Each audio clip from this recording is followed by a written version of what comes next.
Paul Brown Tiger Stadium as we return to the fan club tailgate party. Gene Stabile in the press box. John Neese and Jim Huggins somewhere out there in the parking lot, fellas. Well, I got a couple of guys from Follensby. The Follensby Flash and his brother, along with DeCapo, but these guys are all Catholic Central graduates from way back, and they're here supporting the Crusaders. Mr. Capo, what say? When did you graduate from CCHS? 1971. Mr. McCoo? 1966. And Mr. McCoo? 1963.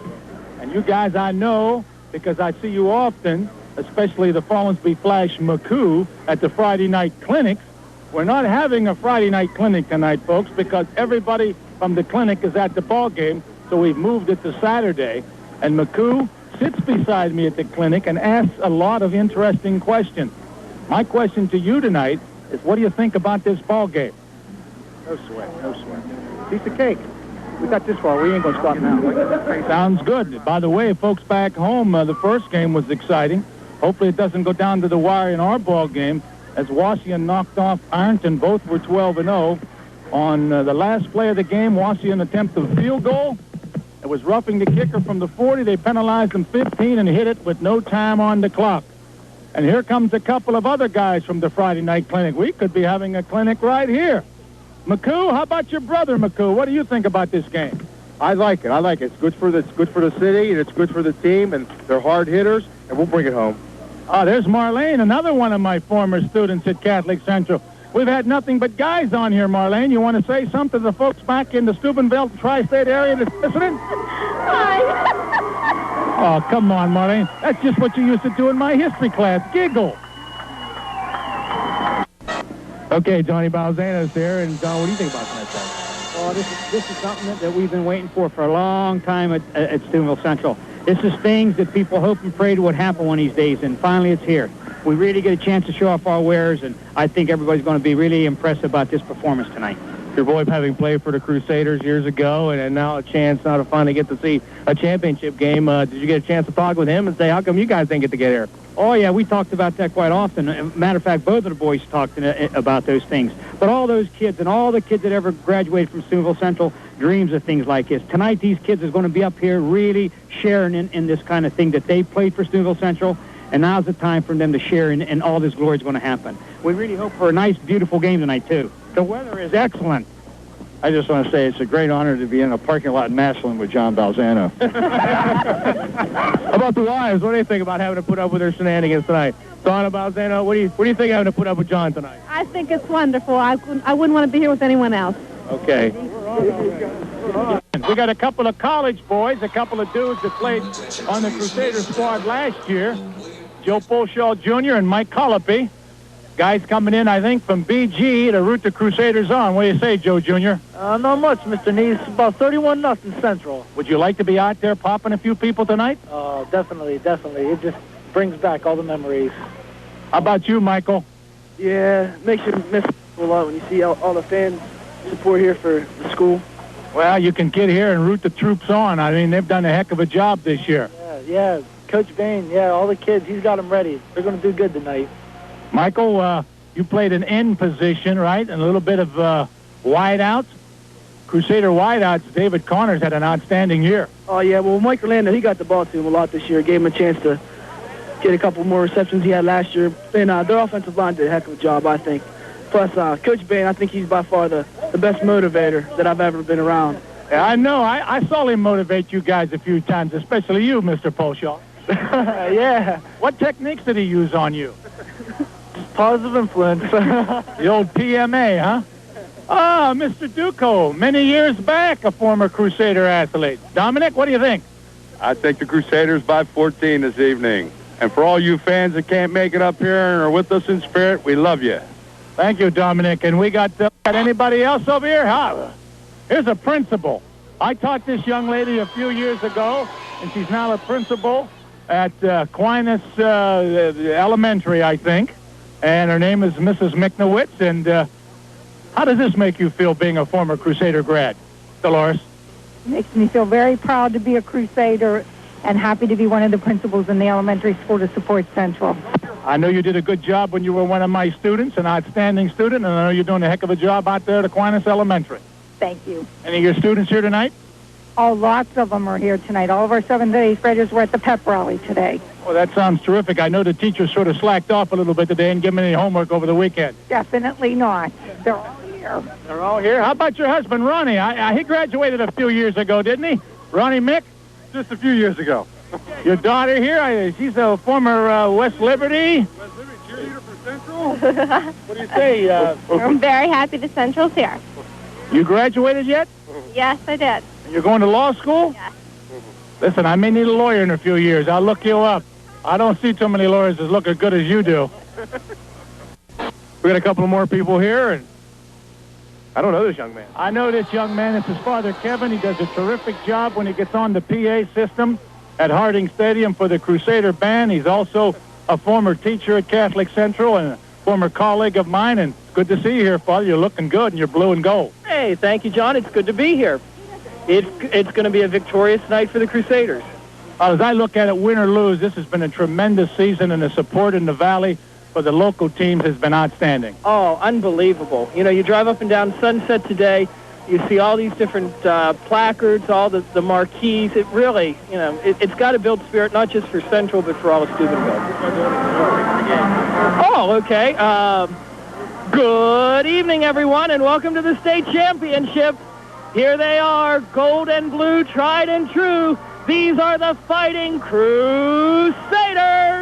My man, Father Kevin, and here's a wonderful lady over here who I know makes 9 million phone calls at Catholic Central High School, Zeta Elliott, and it's good to see you here, and you're looking spiffy. Thank you, John. It's great to be here. This lady took care of me for many years at Catholic Central, as she does in her continuing job of putting out good PR for the Crusaders. Great. It's been a great week. The kids have had a good time, and we're ready to go tonight. Hey, go Blue! Thanks, Zeta. We're out here in the parking lot having a good time with the tailgaters. Back to Gino up in the booth. All right. Okay, and we got the little man back here, little Neese, Mr. Meese, little Mr. Neese. Congratulations. He was at the Crusader game, what was it, last 2 weeks ago. What do you think tonight? What about tonight's ball game? I don't know anything about these two teams. All I know is that Central will put on a good show, right? I mean, it's good to be here. Okay, now, My wife let me come. for all you people back in the Steubenville area, if you watch Channel 9 News, used to, and well, they still watch them. You're just gone now. Mr. Neese there used to be the meteorologist. And, John, any kind of prediction for tonight's weather forecast? It's going to be a close call, Huggy. The rains are coming. Let's just hope it holds off till about 10:15. In case you're keeping score at home, that means it'll probably be sunny. It's nighttime. It's nighttime right now. Okay. It's possible to be sunny. What about, all the games you've got to see this year? Have you got to see very many? I went to the Big Red game, which was just a great game. I mean, how entertaining can you get? And then 2 weeks ago, where were we, in North Canton, Hoover? Another great game. What's it like with living or used to living with the legend? You mean my mom? Or the near legend? Oh, you mean my father? Yeah. I feel very fortunate to have had the dad that I have. Did you grow up saying first and goal from the 9? No, I was a basketball player, Huggy. You know that. I'm too small to be a football guy. And I wasn't even very good at basketball. But I learned it from my father. Could never shoot free throws. Okay, thanks a lot, John. Now we got John. Well, we're not going to be prejudiced, so we're going to get a young lady in here that came down from Cleveland, and when she was at Catholic Central, she stole my heart, and she's still classy. Carrie Arosovich, good to see you, sweetie. Good to see you, too, Mr. Neese. And we're very happy. All of Cleveland's rooting for the Crusaders. Mom, we made it down here. We found Dad. We're looking for Tommy. Go Blue! don't worry, Mom. She'll take care of Dad. Out here in the parking lot, here's the Crusader faithful with a 1, 2, 3. Let's go Blue!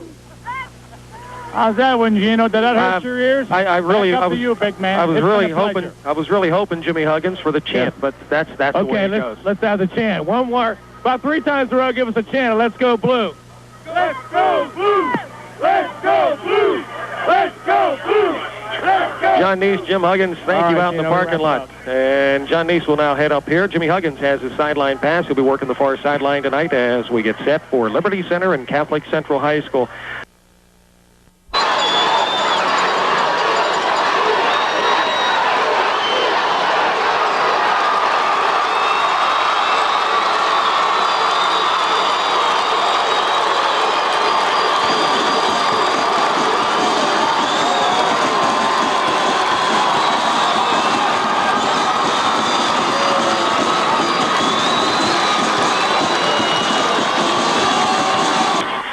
Well, the Crusaders grouping in the south end zone and getting ready to come onto the field. And here they come.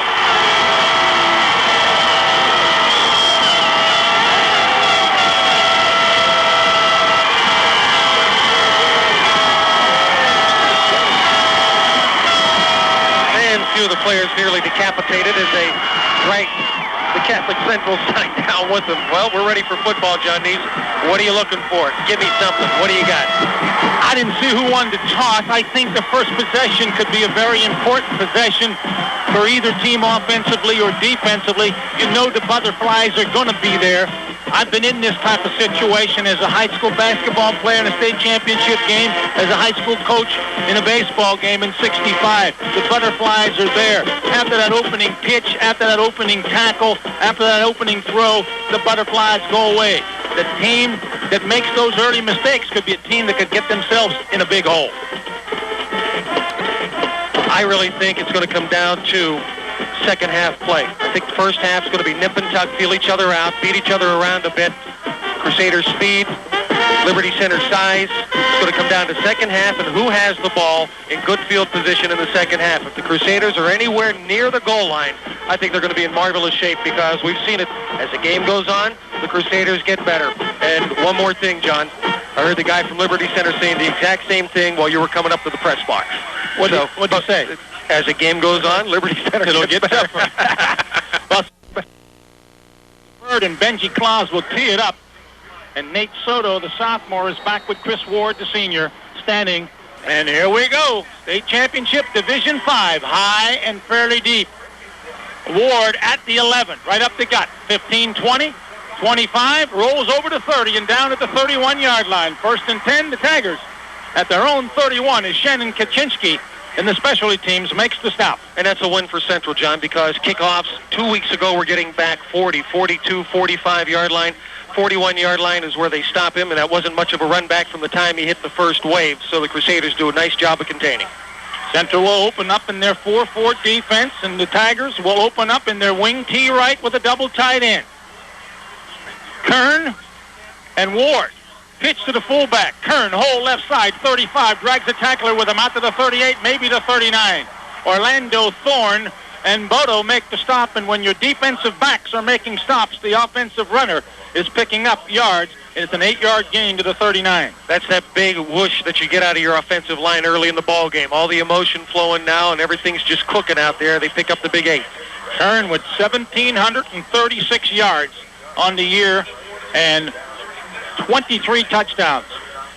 Handoff. Ward, right side, breaks the first tackler across the 40, close to the first down. Connors is there to drag him down, helped out by a couple of other Crusaders. Bottom of the stack, 35 defensive end, Fellows.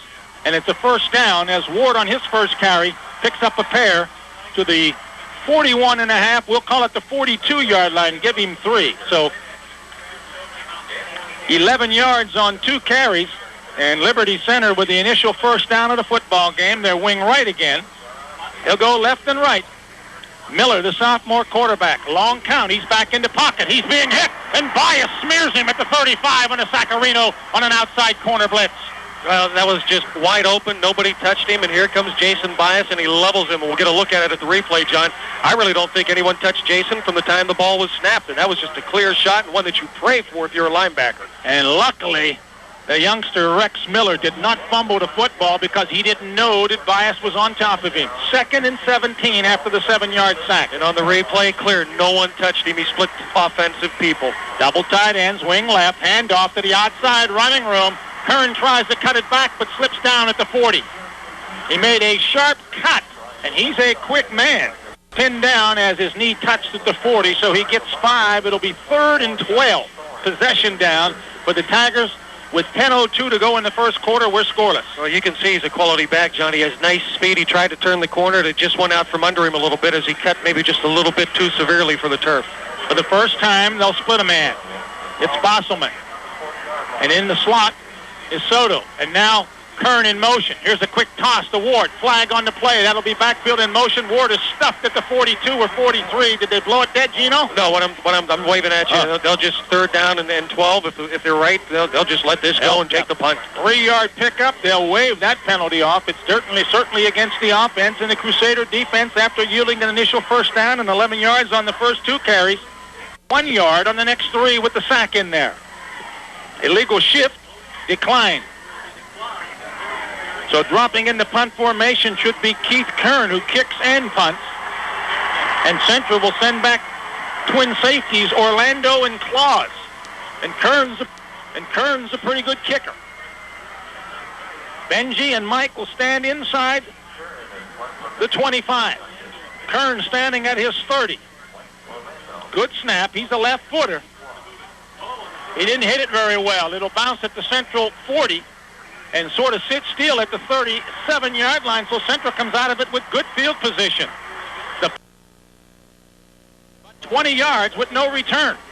So Central get a good break. Gets Kern a good kicker. Didn't get all of it. Yeah, he got it off the side of the foot and up in the air, John, and it didn't even take a good bounce for him. Didn't take a bounce anyway. It was yards. Long count by Orlando. 5-man front. Inside Kuzakowski. Hole hit immediately, though. The hole closed as Kuz got to the 40. Give him 3, make it 2nd and 7, and a real nice pop put on by the inside linebacker, Cody Kessler, the 173-pound senior. Yeah, fake the pitch, go with the quick handoff to Kuzakowski, and if Michael is able to cut outside, he has some room to run, but early in the ball game, I don't know if you're looking for those cuts. You're looking to get your nose dirty and go somewhere. He tried to run through him, picks up a yard or 2. Left, Fellows tied it right end. The backs were split. Here goes Claus in motion to the far side. Thorne, right side, little hole, hit at the 42 and dragged back at the 39. Forward progress 42, maybe 43. They're going to give him. Go ahead, John. Initial contact was Chad Perry to do the big 258-pound defensive senior tackle. They're going to give him about the 43-yard line, so the Crusaders will look at 3rd down and 5 as they get into their first possible passing situation of the ball game, and this is probably where you'll see more of a slant, more of a quick out. Let's see if they go to the quick out to David Connor on the right side. Connor's right, as Gino told you. Kaczynski is left. Shotgun. Orlando back. Has all day. Steps up in the pocket. Over the middle to Connors. He had it and couldn't hold it. At the 35, he took a good pop from defensive halfback Bosselman. If Connors makes the catch, it's a heck of a catch because Orlando drilled it in between 2 defenders. Yeah, and then Connor got drilled right in the knee, it looked like, John, or in the thigh board. As we look at the replay, Orlando lets it fly out of a deep shotgun. David had his hands on it, couldn't keep it, and the shot he took was in the right front rib area. So it's not his leg, but that's going to be sore as the game goes on with the cold. Bosselman and Kern stand at the Taggart 25. Orlando back to punt. Has time. He booms the Sparrow way back. Taken by Kern at his 15. Looks for a block. Jitterbugs to the outside 20, 25, 26-yard line. Beautiful punt by Orlando covering 42 yards. The return is about 7 to the 22. And the Tigers start about 15 yards deeper than they did the first time on the exchange of punts. Right, the Crusaders win the field position battle on the first exchange of series, so they'll be okay for at least the time being. And Jimmy Huggins is already with something down on the sideline, and we'll get to him in just a moment. But in the meantime, that was just one drill of a punt. That might be the best we've seen out of Michael all year. Only thing was it was a liner, maybe then a high skyer, but only a 7-yard return. Wing right, back split, Kern, left side, hit immediately. Maybe got a yard to the 24. Defense waiting for him. Yeah, there were no secrets on that one. That was just a straight handoff straight ahead. And the defense standing and waiting for Kern, and Jason Angelica and company, I believe, on that side. John just wrapped him up and took him right down. Angelica Thorne, the linebacker, and Montana, the other defensive tackle. 2nd and 9 at the 23. And don't forget, you can see this tonight after Sports Friday on WTOV, TV 9, and I better remember WRKY Steubenville, WSTV Steubenville. Now we're legal. Twins left. Bosselman tied it right in. Motion man Kern. Ward on a straight dive over the 25, takes the tackler with him, 26, maybe 27, possibly the 28, as Kern at about 6'2", stretches his body to the 28. He got 5. About a 5-yard pickup will bring up 3rd down and about 4 from the 33-yard line as the Crusaders. Oh, excuse me, Gino. I was trying to be coy about it. All right. So they started at the 25 37. I'm flashing John 3-3, and he's thinking, I know it was biased. Oh, okay. 3rd and long. Motion man. Kern, Ward, straight up the gut to the 35, and that's it. Maybe 36, short of the first down.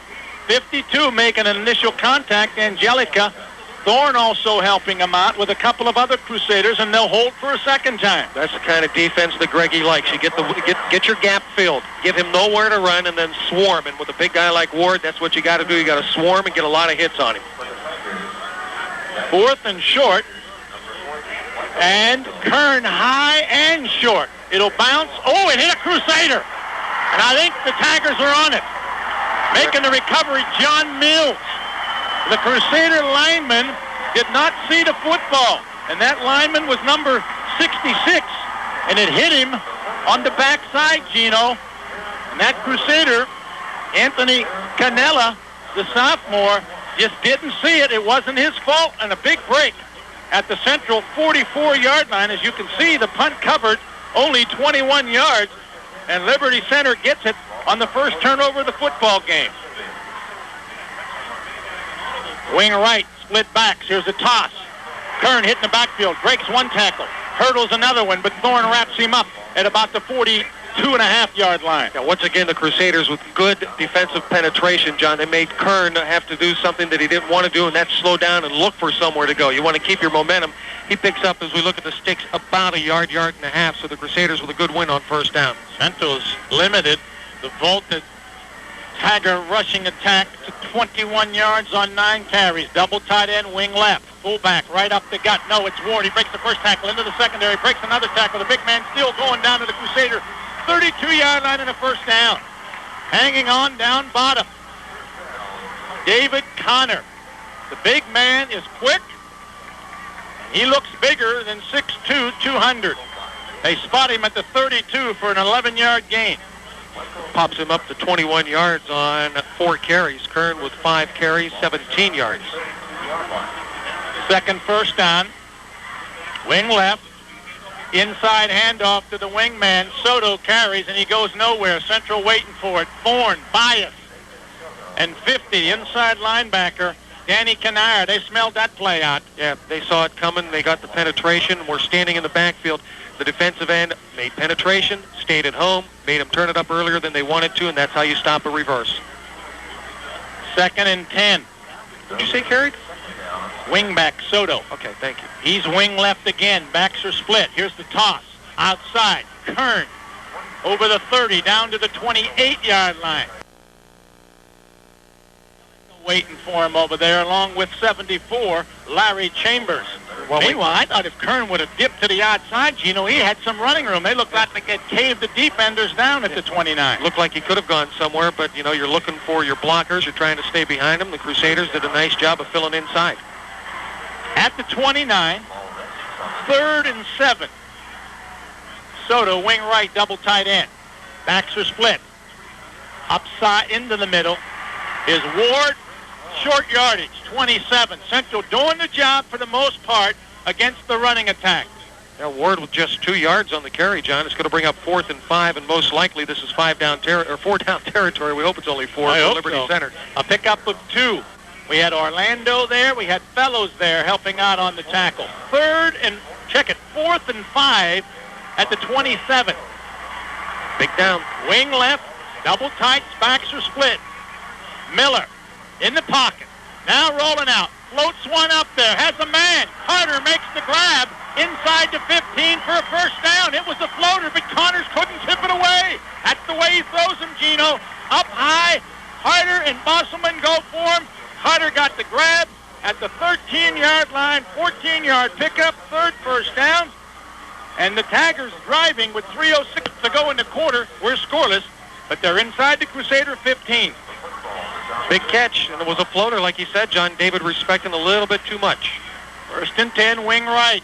Dive play. Ward to the 10, maybe the 9. Carmine, Montana.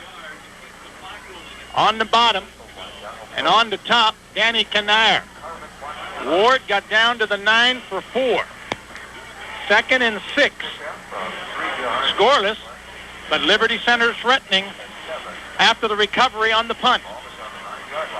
2:30 to go in the quarter. Double tights, wing left. Soto is the wing back. Here's the toss to the outside. Kern cuts it up. 10. Kern to the 5. Kanair over there. Orlando over there. On the bottom was Donald Thorne, the inside backer. Yeah, well, we have a moment quickly down to the sideline, and Jimmy Huggins. Okay, Gene, it's third down and about 2.5 yards to go. The Crusaders are pulling together. The defense said, hey, don't worry. A couple of fluke plays, I put him in this position. The punt that hit the Crusader, and then David Connor not knowing where the ball, the pass was a duck, ends up getting a reception in front of him. Third and about 2.5. Kern stacked up at the 4, didn't get it. So it'll be 4th and short. As the Central rush defense doing a very nice job. Well, they jammed the middle nicely there, John. He got the length of the football inside the 5. He's closer to the 5 than the 4, it would seem. So it's going to be about a yard and a half for the first down, and now it's guessing game time. They're going to go wide on you where they've had a little success, or up the middle where you've been able to stuff them. I think they'll go wide on the toss. Look for 23 Kern going right or 30 Ward going left. 4th and about a yard and a half. Option. Miller in trouble. Fellows has him. He throws it incomplete, and Central holds. Fellows again with a big defensive play from his left defensive end. Boy, that's a big, big play. I mean, Fellows just did his job, and we're going to see it on the replay in a moment here, John, I hope. He stood his ground. He waited for him. Here we go. The fake handoff on the option. To the right side comes Miller, and Fellows was there right now. Had him by the sleeve, not able to wrap him up. And luckily for Miller, there was a receiver in the vicinity. He was able to avoid a 5, 6, 7-yard loss and get an incomplete pass out of the deal. So Central's defense is held for a second time, but they take over at their own 4-yard line. Kaczynski left, double tight ends, backs are split behind Orlando. Counter play, Thorne breaks one tackle, Thorne to the 8. Good block tackle, going down low was 23 inside linebacker Keith Kern. And, you know, that's not a bunch of yards, but that's 3 yards further away from the end zone than Liberty Center was a play ago. So you're making progress. If you get 3, 3, and 4 anywhere on the next, on the first 3 plays, you get to go another set of downs, and that's what the Crusaders want. They just want to grind out a first down here, not do anything stupid, and get the ball out of the end. Liberty Center with 18 plays in the first quarter. The Crusaders only 4. 2nd and 7. Coos finds a little crease. Coos to the 10. Coos whiplash down on a nifty play by Jeff McLaughlin, the safety man, who read that play. But Coos found himself a little alley. He'll pick up 3. It'll be 3rd and 4 at the 10 as quarter number 1 is coming to a close. It looked like Coos was going to go somewhere there, but quickly the defense to him and able to bring him down right at the 10-yard line. So 3rd down and 4, and I think Greggy Bain may decide to sit and take a look at this as we run out of time in the first period. Crusaders nothing, Liberty Center nothing. We'll be back in 90 seconds.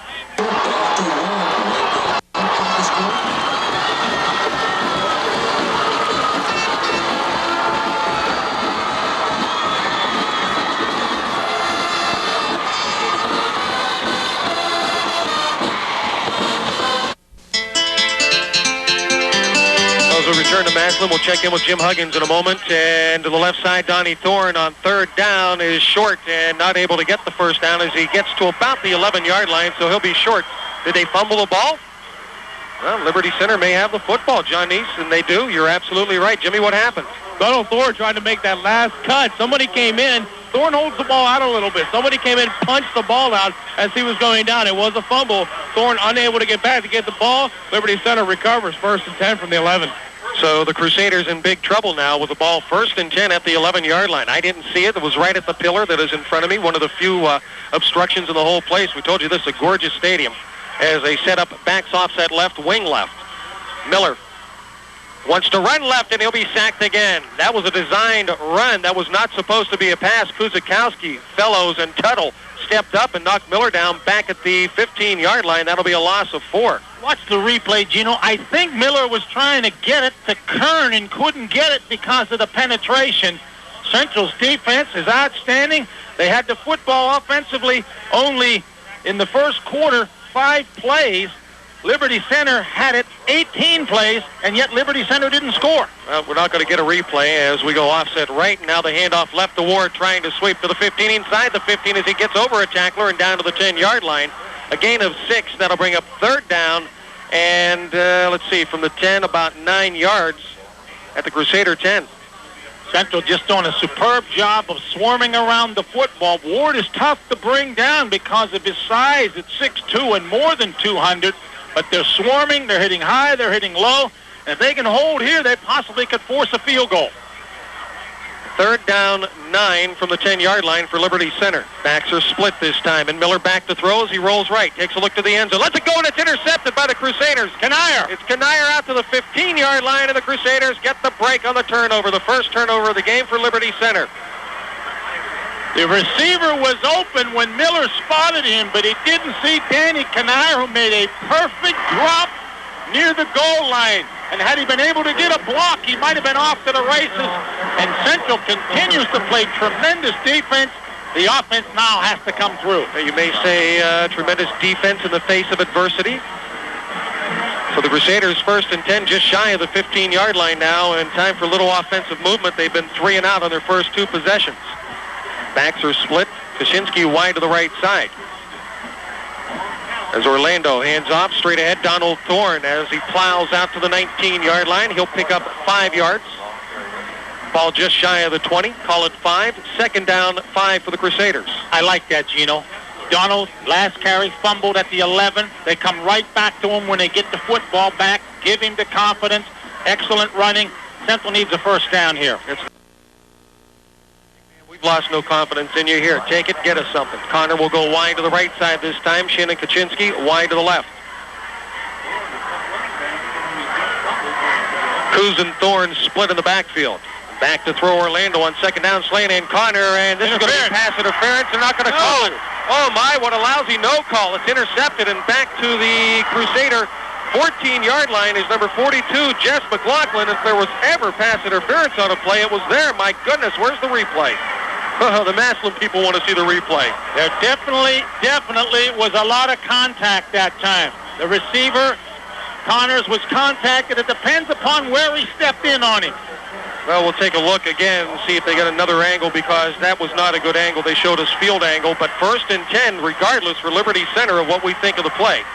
Pitch left. It is Kern inside the 10, bowling down to the 5 and driven back now. They'll mark him just inside the 6-yard line. Well, your defense has been on the field the whole first half, and sooner or later they're going to break, and that time Kern was just able to use his power and strength to get inside the 10 to the 6. Yeah, there's Kern sweeping left, and Bodo unable to hold him up as he grabs him by the shirt tail, and finally help from Orlando at the 6-yard line. 2nd down and a little more than 2. Wing to the left side. Pitch left. Again, Kern looking for room inside the 5. Spins to the end zone. Touchdown. Able to capitalize on a Crusader break on a tipped pass on what we felt was interference, but no call from the 2 officials watching the play. I'd like to see that replay from a higher angle to see if indeed both were going for the ball and what angle they were at. But 6-0. 2-play, 13-yard drive. After the 3rd Crusader turnover of the first half, and we've still got 8:35 to go in quarter number 2. There's no kicker on the field to attempt the extra point. There's Kearns. Okay. Kern was on the sideline trying to get his shoe, and it looks like they just may concede the 25-second clock here and kick it from a little deeper if they can't get it off. They will get it off. Placement, kick up, and it is good. 8:35 left, 2nd period. Crusaders trail 7-0. We'll be back in 60 seconds.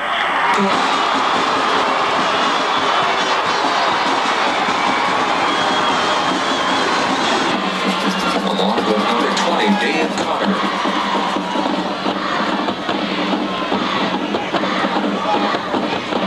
Keith Kern will kick off for the Tigers.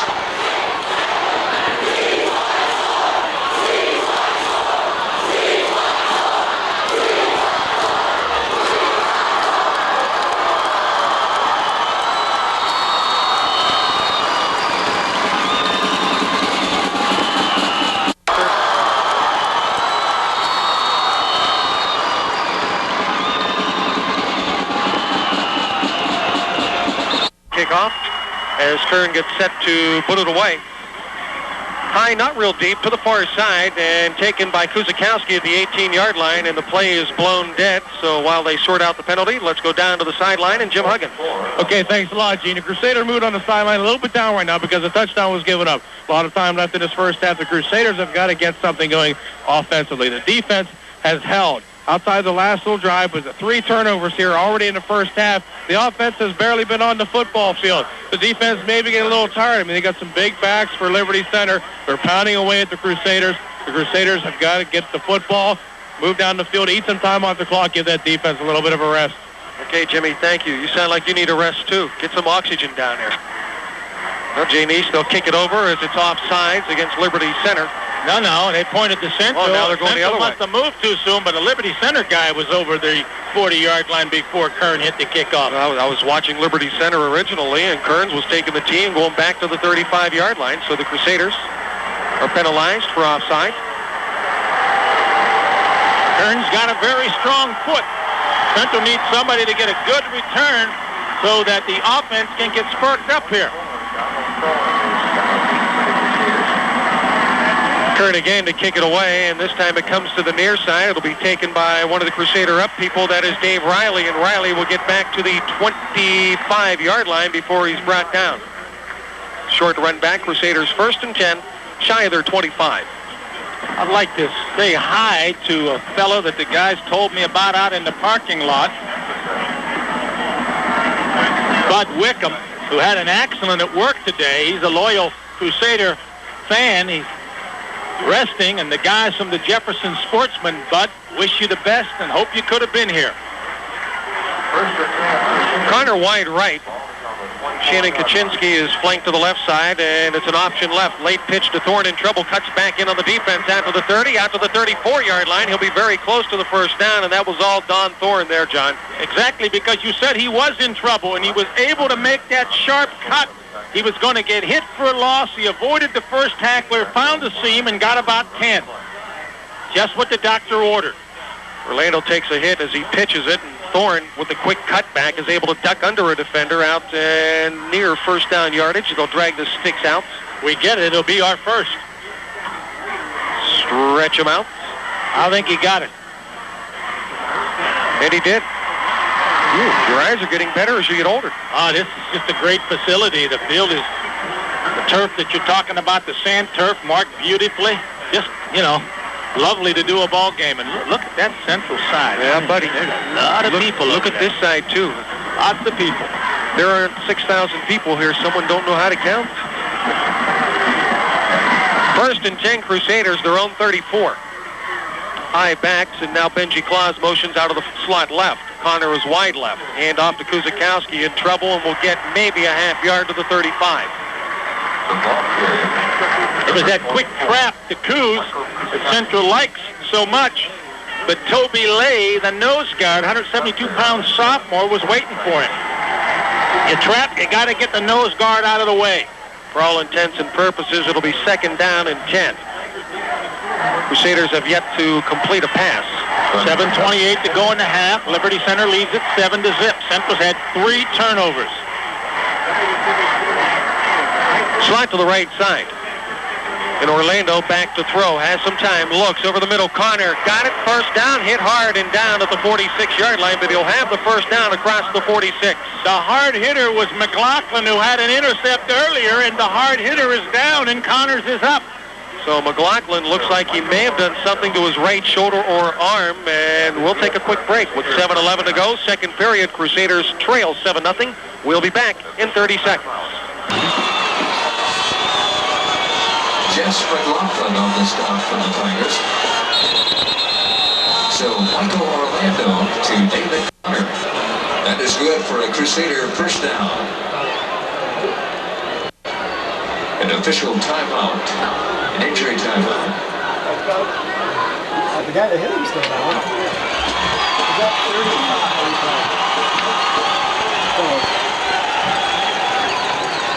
Yeah, I didn't think Connor was getting a bell. I didn't think As we return to Paul Brown at Tiger Stadium, the injured player, number 47. When we turn to the right team, we can get 47. Doc, and we wanted to mention his beautiful hairstyle, but he left us.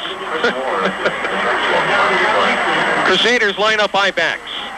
1st and 10 at the 46-yard line. The handoff to Coos, and he has an opening this time. He'll pick up 5 good ones out across the 50-yard line into Tiger territory at the 48. This is a nice drive. We got a first down on Thorne's 10-yard run. We got a first down on Connor's 11-yard pass reception. And then Coos was able to get through Cody Kessler, who had him high, the inside linebacker, and dragged him for an extra couple, so he got 6. 2nd down 4, ball at the 48-yard line. Pro I. Handoff Coos again, same play. Nope, it's an option this time. Pitch Thorne late to the 40 to 35. Outruns the tackler inside the 30 down to the 26-yard line. It looked originally like Coos had the ball again. Nice play fake by Mike Orlando, and Kuzikowski carrying the fake out, and Thorne rambles all the way to the 25-yard line and a first down. One more step, Gino, and he had the TD. Give him 23. Beautiful fake by Kuzi. Excellent ball handling by Orlando. And there's Thorne on the replay, outrunning one tackler and grabbed at the 30-yard line. If the tackler that he had to outrun doesn't get a hand on him, he may be able to get by Ward, who was the man that saved the touchdown. This is a key drive. Get 7 to match the 7 you gave away, and that would make this ball game even up. High backs again. Thorne straight ahead across the 25, across the 20, cuts inside and tripped down at the 15-yard line. Donald was on his horse, but he was tripped up on a shoestring tackle. I didn't get by who. Maybe we can catch it on the replay. They'll spot it just inside the 15. Another first down. He might have tripped over one of his own linemen. Watch. Nope. That was Ward, got his hand on a shoestring. Lucky. He doesn't. It was a beautiful cut. 10 more, and Central ripping off nifty gains. Jim Huggins will be standing in the end zone, and we'll get a second call on the touchdown after we get down there, hopefully. Handoff Kuzikowski on the quick dive over tackle. He'll get across the 15 to just the 14-yard line. Short yardage. They may give him inside the 14 a little. Length of the football, almost 2 yards. 2nd down 8. They couldn't handle Kern, the inside backer, that time. Had they been able to get a block on Kern, Kuzi had running room to the outside. So the Crusaders unable to seal down the inside linebacker. They'll go 2nd down, call it 9. 4 first downs on this drive from the 25 to the opponent's 14. Mike Orlando under center. Connor wide to the right side. They'll fake the handoff, and Connor rolls right, has Kuzikowski short, lobs it at the 5, 4, 3, 2, 1, touchdown! Beautiful! Great play fake. The defensive end came charging into the inside, looking for the running back who he thought had the football. Lobbed it to Kuz, who had beaten the linebacker, and he takes it into the end zone, and it's 7-6. What a touch. Beautiful ball handling by Michael. It was a perfect touch pass over the linebacker. And again, the defensive back not able to handle Kuzikowski coming up. He's thinking Kuz may cut to the inside. Kuzi just kept going outside. The defensive back slipped down inside of Kuzikowski. Again, we thank Channel 9 for the replay monitor so we can tell you all this stuff. We get down to Jim Huggins after the touchdown, after the extra point, hopefully. Snap, ball down, kick up. And it's good. We're tied at 7 with 5:02 to go in the first half, and we'll be back and down to Jim Huggins after this 30-second timeout.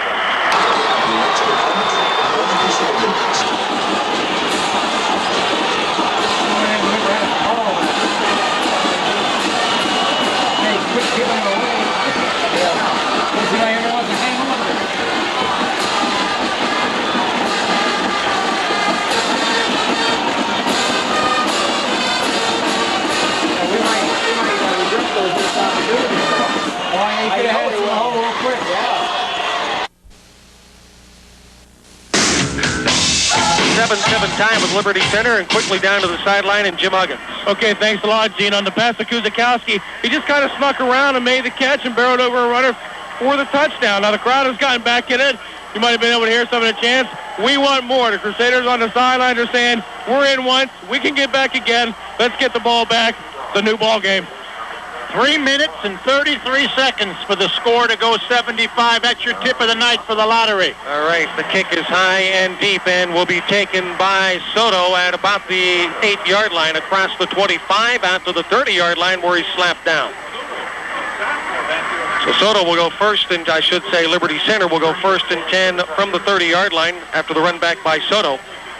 Gene, you don't know how big that drive was. You answer the score after your third turnover in the first 20 minutes of play by going 75 using the ground and the air attack. Koski touchdown reception. Excellent running by Thorne. Good football teams can answer a touchdown, and the handoff to Ward on the trap up the middle. He will pick up 5 out to the 35-yard line. Ankle tackle. I believe it is Kanier who was able to get Ward by the ankle and bring him down at the 35. 2nd down and 5. Nice trap block by offensive guard Cody Kessler because there was penetration in that backfield. Yeah, the Crusaders, Carmine Montana had penetrated nicely, but the trap block got him. As we see on the replay, 2nd and 5, pitch near side. Kern has to duck back inside, out to the 40, out to the 43, 45-yard line, and a first down on a pickup of 9 yards.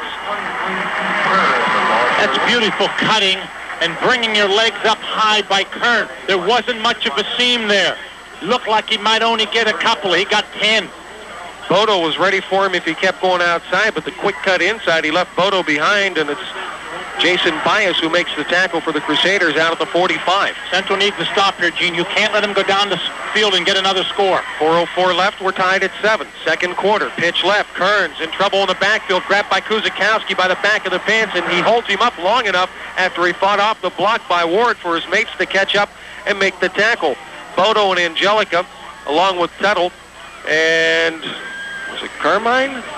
Yep, Carmine Montana all around the tackle, but give the credit to Kuz for fighting off Ward's block and stopping the play. Central really punching the line. They're daring him to throw the football. Now look at them swarm on the replay. No gain, loss of about a foot actually. 2nd down, 10. Handoff right side, Ward with room outside, but quickly Kanier is there to get him around the ankles and bring him down at the 48-yard line. That's a heck of a play by Kanier to get out there, John, and get him around the knees and give people time to catch up and help out. Good lateral pursuit by Danny, because if Danny doesn't make that initial contact, I told you, Ward has good speed. Danny got there. Connors was waiting also. David Connor closing to finish him off. 3rd down, 7. 3 minutes left, first half. Watch for the play action. Handoff straight ahead, and Kern will go nowhere. Right into a flock of Crusaders. A helmet rolls loose, and that helmet belongs to number 63, Carmine Montana. He finished the tackle off anyway. Well, that's what I know about play calling. The defense was ready and waiting, and boy, Carmine was right there, and the rest of the Crusaders with gang tackling. Let's field this punt and get some field position. Tuttle, Kuzikowski both there to help out on the stop. Kern has not hit 2 punts very well, averaging only 20 a kick. This one is end over end. Orlando at the 26-yard line, straight up the middle, hurdles a tackler and goes down at the 35-yard line. So a run back of 9, 2:17 left, first half. 7-7, back in 30 seconds. M&M True Value Hardware will help brighten your home this holiday season. Shop early for M&M's Boulevard in Steubenville. Well, while we were gone, Donald Thorne on the straight handoff is able to pick up 3 yards from the 35 out across the 38-yard line. 2nd down and a long 7. See on the replay that Thorne really in a bunch of trouble from the start, but he was able to spin forward for 3. 7-7 score, 1:36 to go in the half.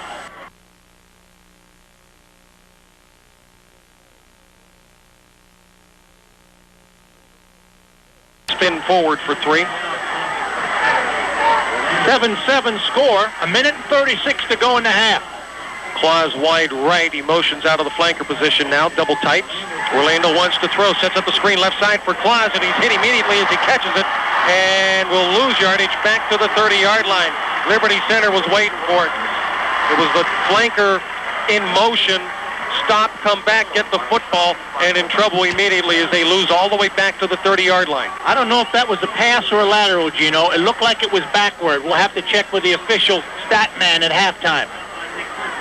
So the Crusaders now 3rd down and 15 as they lose 8 yards on the play. I'm Liberty Center. I use a timeout. I'm Central. I run the football. Let the clock roll. 52 seconds and ticking in a 7-7 ball game. Division 5 state championship from Paul Brown Tiger Stadium. Orlando back to throw on 3rd and 15. In trouble. Hit. Gets away from a tackler. Takes a look downfield. Rolls left. Runs now across the 30. Cuts back inside. 35. Dodges a tackler. Hit and will go down They'll give him forward progress to the 36. That's about 9 million miles of running to pick up 5 yards. Plus, the clock continued to roll. He would have been sacked back at the 15-yard line. We're down to 22 seconds to go. Yeah, Liberty Center doesn't call a timeout. The Crusaders don't have to kick it. Are they saving their timeouts? I don't know. Doesn't make much sense to me. Uh-oh. Thank you, guys. 4th and 10. But the ball will never be kicked, and now Liberty Center finally realizes that, oops, we made a mistake. We better call time. With 6 seconds left, 7-7, and we'll be back in 60 seconds.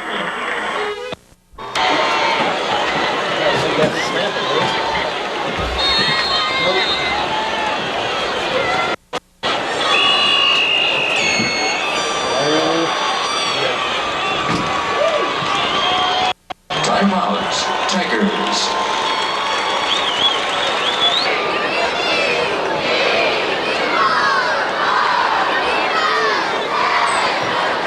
The sales booths beside the concession stands.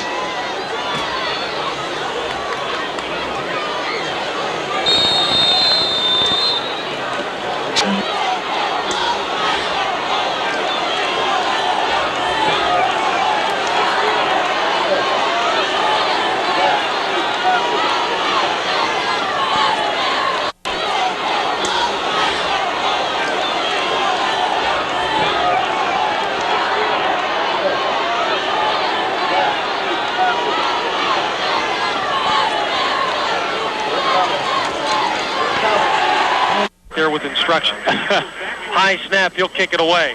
And he gets another driving kick. Hits at the 38 and out of bounds.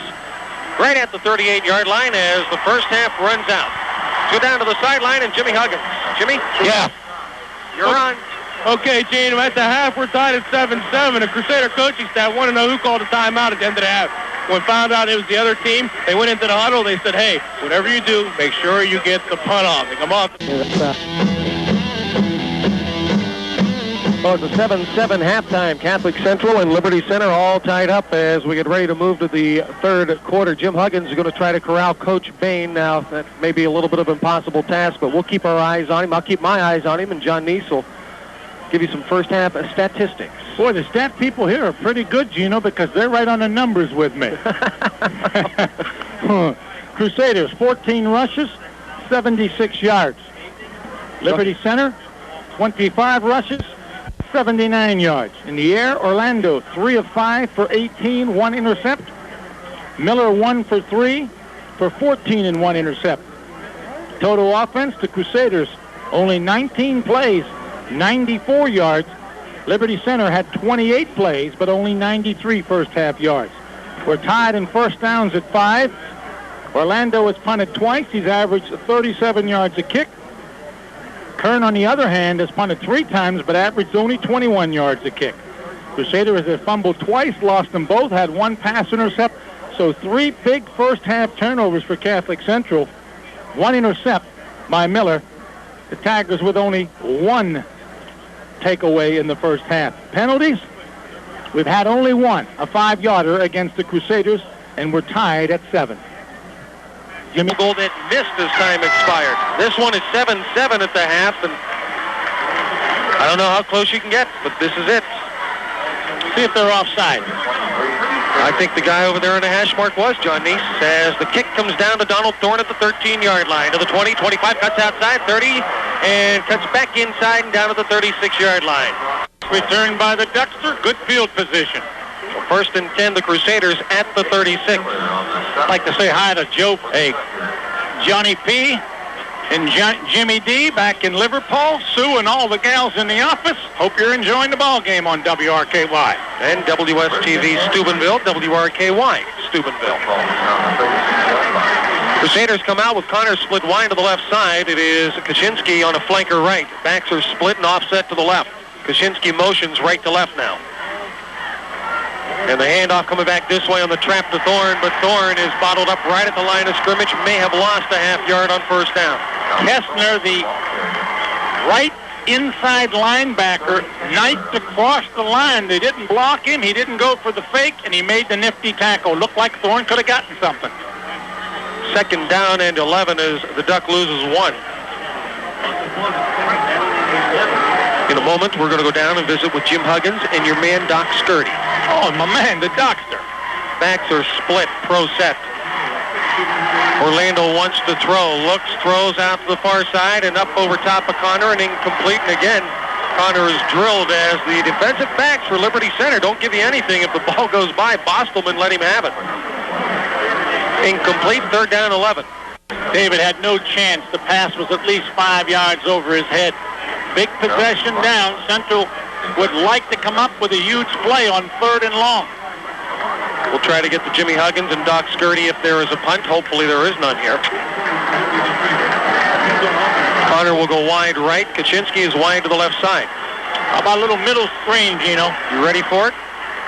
Back to the eye. Quick pop. He has to pull it back in. Now he goes to the left side, and Kaczynski is wide open on the left side. Has it on a dive at the 44-yard line of Liberty Center. 1st down, Crusaders. Looked like he wanted to pop it into the middle to Fellows, but he pulled it back, and Shannon Kaczynski was running loose down the left sideline. Had to dive just a little for it and makes the grab and a 1st down in Tiger territory. It was a pop pass to Fellows, but he was covered, and he looked off and went to his secondary receiver. Perfect throw to Shannon, who made a dive and catch. Central in business. It was 3rd and 11. 1st and 10 now at the 44 of Liberty Center. Option right, pitches Thorne. Thorne has to cut it outside further than he wanted to. It looked like he was looking to cut it close, but good inside pursuit from Liberty Center. Keeps the Crusaders from going anywhere. Josh Carter was first there. At previous play to Kaczynski, covered 21 yards. See the option pitch to Thorne on the replay from Channel 9, and Thorne dips inside, tries to cut it outside, and nowhere to go. Earlier, he had a big gain on the option. This time, the Tigers played it well. 2nd down, 10. Connor is wide to the left side. Maybe single coverage out there, John. Let's take a peek. Looks like it. Orlando back to throw. Connor, the quick out. Has it in and out of his hands. Looked like David wanted to try to get going somewhere as he leaned in for the football, and it just went off of his hands, incomplete.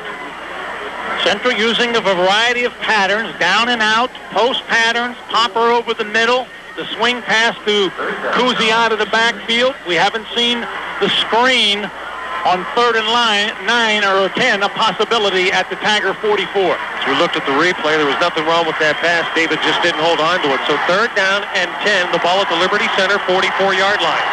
They've got Bosselman on David, man-to-man. Backs split. It's Claus wide right. Connor wide left. Orlando wants to throw. Steps up now. Can run for the 1st down across the 40. 35, 30. Cuts it back inside, but slips and falls, and he could have gone even further, John, if he doesn't slip at the 31, make it the 26-yard line. Hope Michael didn't hurt his leg there. He got up, and he's okay, but they had deep coverage. The linebackers had dropped all the way down to the 20-yard line. Excellent protection. Michael had plenty of time, but there was nobody open. He tucked it under. Nobody covered the quarterback, and Michael picks up 18 to the 26. He tried to cut and go inside with the inside foot. You get a better cut with the outside foot, but anyway, 1st and 10 at the 26-yard line. Hand off straight ahead. Duck Thorne. Duck inside the 25 to the 23-yard line. A pickup of 3, 2nd and 7. Nice drive by the Crusaders. They've come up big on 3rd down both times to get the 1st down. 2nd down, 7 for the Crusaders. 9:20 left, 3rd period. We're tied at 7 at Maslin Paul Brown Tiger Stadium. 96 yards now on 18 rushing plays for the Crusaders. They're going for the go-ahead score. 9 minutes to go here in the 3rd quarter. 7-7 deadlock. Claus wide right. Connor is wide to the left side. Back stacked up in the eye. Option to the right. The short side pitch. Thorne cuts it inside to the 22 and will go down to the 22-yard line. Gain of only 1. That'll bring up 3rd down and 6 for the Crusaders. Once again, Central in 3rd and long. They've succeeded twice, once on a pass to Kaczynski and then once on a scramble by Orlando. I know you keep hoping for your screen. Maybe this is it, Neese. 8 plays on this drive. It started at the Central 36 after a nice return of the second half kickoff by Thorne. Kaczynski in with the play from the bench.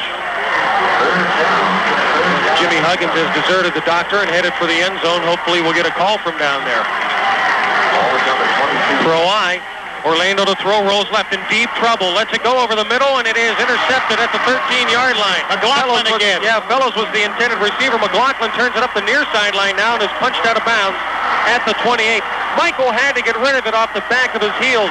If he's able to get anything on it at all, Fellows was behind McLaughlin and would have probably been able to get into the end zone.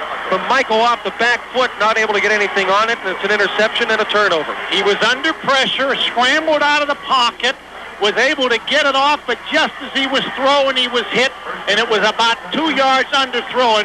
Fellows definitely was open.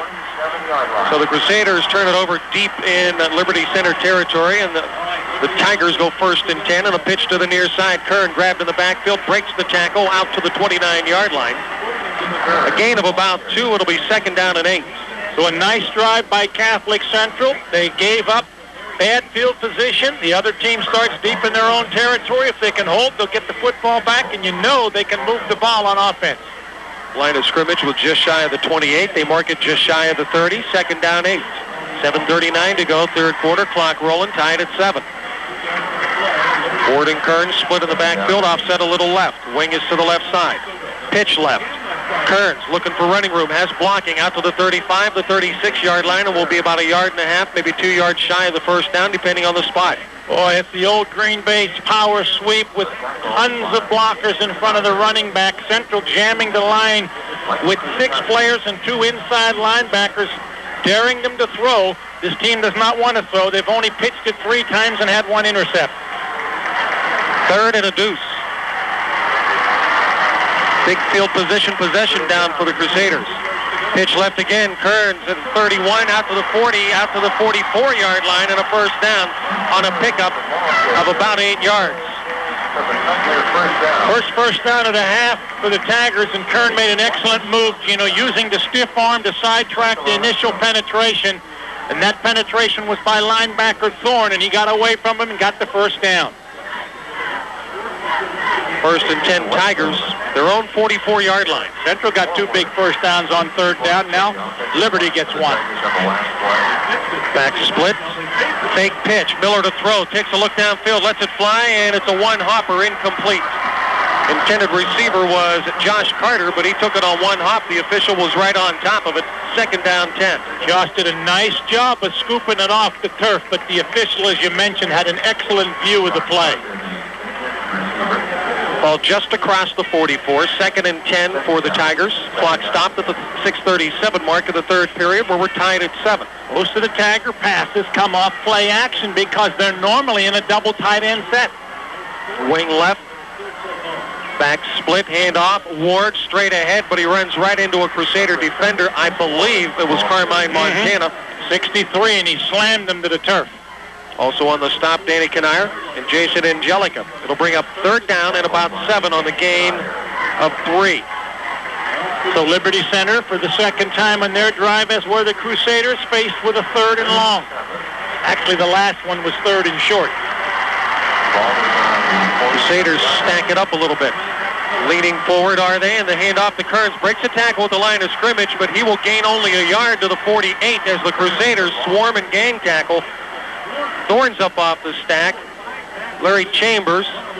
Chambers was the guy that missed, that read the play, charged into the backfield, and messed up the continuity of that play. And also Orlando and Montana got up off the stack, so 5 white shirts in on the tackle. A gain of 1, and it'll be 4th down and 6. 7-7 tie, 5:36 to go, 3rd quarter. Kern to kick, gets a good snap. He has not punted well yet. This is a little better. High, spiraling, and taken at the Crusader 26 by Catholic Central's Benji Claus. So they'll go 1st and 10 there, and quickly, if we can, let's go down to the sideline and see if Jimmy Huggins has anything. Okay, thanks a lot, Gene. We're here with Dr. Skirty, and Dr. Cub first half, a couple of minor injuries. Saw David Carter holding his hand. Benji Claus, a little knee problem. Brian Fellows also come up a little gimpy. Everybody okay? These are all minor injuries, and they're doing well in the second half. Anything in this kind of cold weather they got to be careful for? Well, especially the athletes that are receiving the ball in the special positions, and those that are handling the ball, like with fingers bent back and arms and the hands, but they're going to do fine. Okay, thanks a lot, Doc. Orlando hands off left side to Thorne on first down, and Donald takes a pop as he gets out to the 28-yard line. It'll be a pickup of 2, second down and 8. Clock under the 5:10 mark now, the third period, a 7-7 deadlock at Paul Brown Tiger Stadium. Central with 99 yards on the ground on 20 carries, 100 yards on the ground for Liberty on 30 carries. Claus is wide right on 2nd and 8. Handoff Thorne straight ahead on the blast across the 30 to the 31-yard line. That'll be a pickup of about 3 and bring up 3rd down and 5.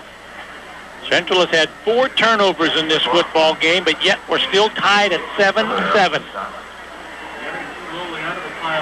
And a timeout called by one of the officials for what reason? Hard to tell. I think they thought Thorne was injured and are asking him to leave the field, and Jason Bias will come on. Thorne going off gingerly, and he is very valuable defensively. Jason steps on. Kaczynski steps on with the play. 4.5 left in the third quarter. Connor will split wide to the right. Shannon is the slot man. Bias behind Kuzikowski in the Crusader backfield. And Orlando rolls right with plenty of blocking. Wants to throw as Connor on the curl pattern, complete out at the 43-yard line, and a first down as he's tackled immediately by McLaughlin. That was good teamwork by Shannon, Kaczynski, and Connor, the 2 wideouts, as you mentioned, to the right. And wide open on the curl was Connors, and Orlando drilled him for a gain of 11 to the 42 and a big first down. See on the TV9 replay, Connor curls in at the 42, takes the hit immediately, but hangs on to the football. And the Crusaders 1st and 10. Orlando now 5 of 9 for 50 yards, but 2 intercepts. Connor again wide right. This time Claus is in the slot. Bias is in there replacing Thorne. And the backs are split. A little offset right. Fake the handoff, and it's a reverse to Benji Claus, and somehow Orlando was able to get out there. Claus grabbed by the shoulder pad, breaks a tackle at the 50, 40, 35, and down at the 30-yard line, and give it all to Mike Orlando, who refused to go down and got the reverse pitch off to Benji Claus. What a play by Michael, and then Benji almost broke it. A good play by the defender, McLaughlin. Getting down, Benji not to be denied. The Crusaders in business at the Tiger 33-yard line. Give them 25. Unbelievable. We see that maybe one a game, and it works for 25. Handoff straight ahead is Kuzikowski, and he's tripped up in the backfield, gets back to about the line of scrimmage, maybe the 32. 52, defensive nose guard Toby Lay, who's made a number of stops this evening, making the hit. Half-yard gain to the 32. Second down, a little more than 9, and Kuzikowski needs to tie his shoe. Central now 2 possessions in the third quarter has moved from their 36 to the 22 before the interception, now from their 26 to the 32 and 2nd and long. Check in with Jim Huggins after this play, hopefully, as we get down to the 3:18 mark. Backs are split. Claus wide right. Connor is to the left side.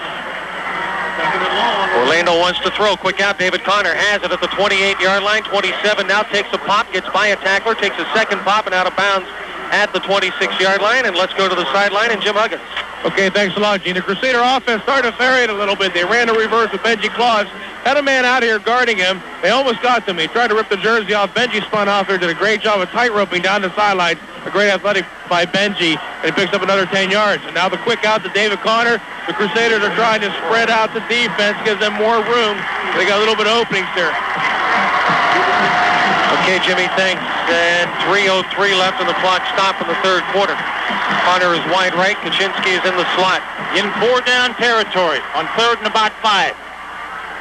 Orlando tucks in behind Bias and tries to run for it. Will get a yard to the 25. He lost the ball, but he was down, says the linesman. So the Crusaders will have a choice on 3rd and 3 right at the 25-yard line. 4th and 3, excuse me.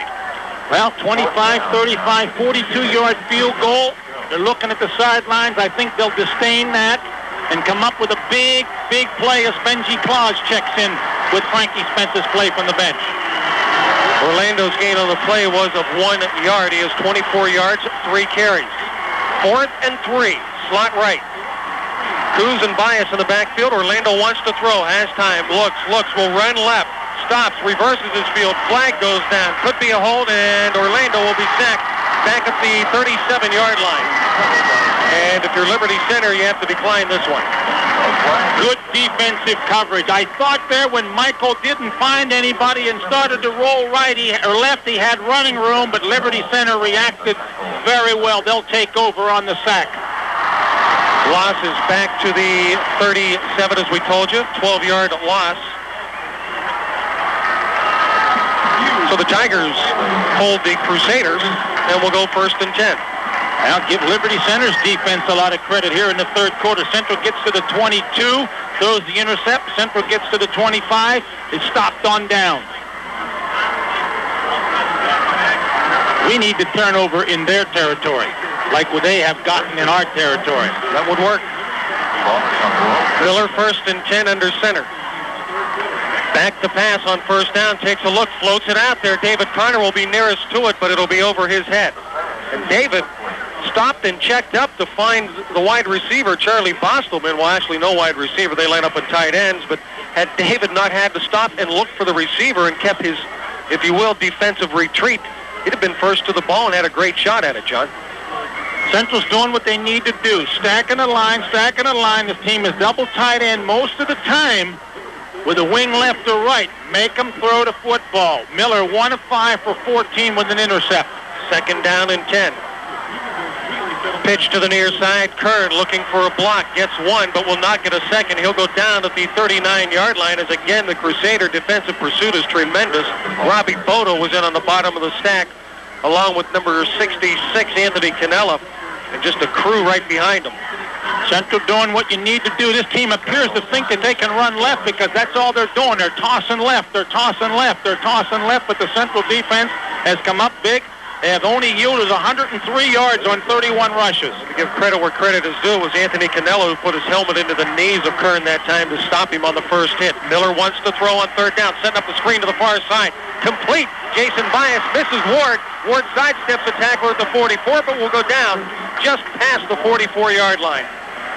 Well, Bias missed it, as you said, but he slowed the play down. Then the pursuit came, and once again, the youngster in there, 66, Cannella, who has replaced Thorne at the linebacker position. We haven't seen Donald since he left about 5 plays ago. It would have been nice to see Jason see that coming just a little bit sooner, be able to pick that off and ramble a while. 6-yard pickup or 5-yard pickup, and they'll punt it again. Kern stands at his own 31-yard line and gets a good snap. No pressure. Gets it away, and this time booms it. Claus at the 25, steps between a couple of tacklers, breaks the tackle to 30 rather, and down at the 33-yard line. Excellent effort by Benji. That's a tremendous return. They'll mark him at the 32, 1st and 10, with 30 ticks left in the third quarter. Just let Bear know that we'll do a 90 at the end of this period. 31-yard punt, that's the best of the evening. Wojcinski flanked to the left side, backs in the eye. Hand off Jason Bias on his first carry. We'll get out to the 34-yard line. That'll be a pickup of about 2. And the third quarter will come to an end with your score. Catholic Central 7, Liberty Center 7. We'll be back in 90 seconds.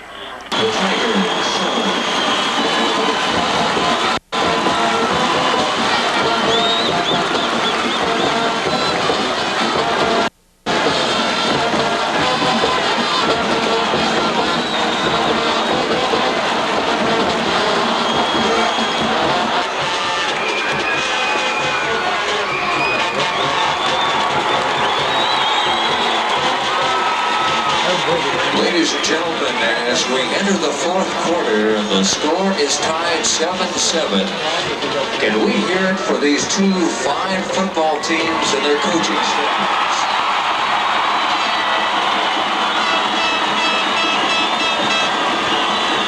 Two outstanding teams in Division 5 in the state of Ohio.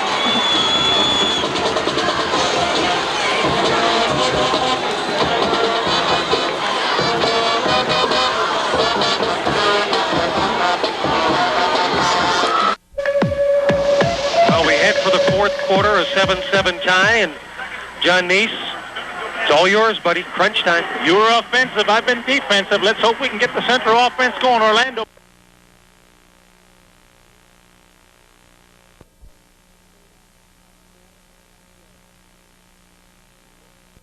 From their own 34.5-yard line. Let's hope we can get the Central offense going. Orlando back in the pocket. Has his man Connor far side. 40, 45, 47, first down.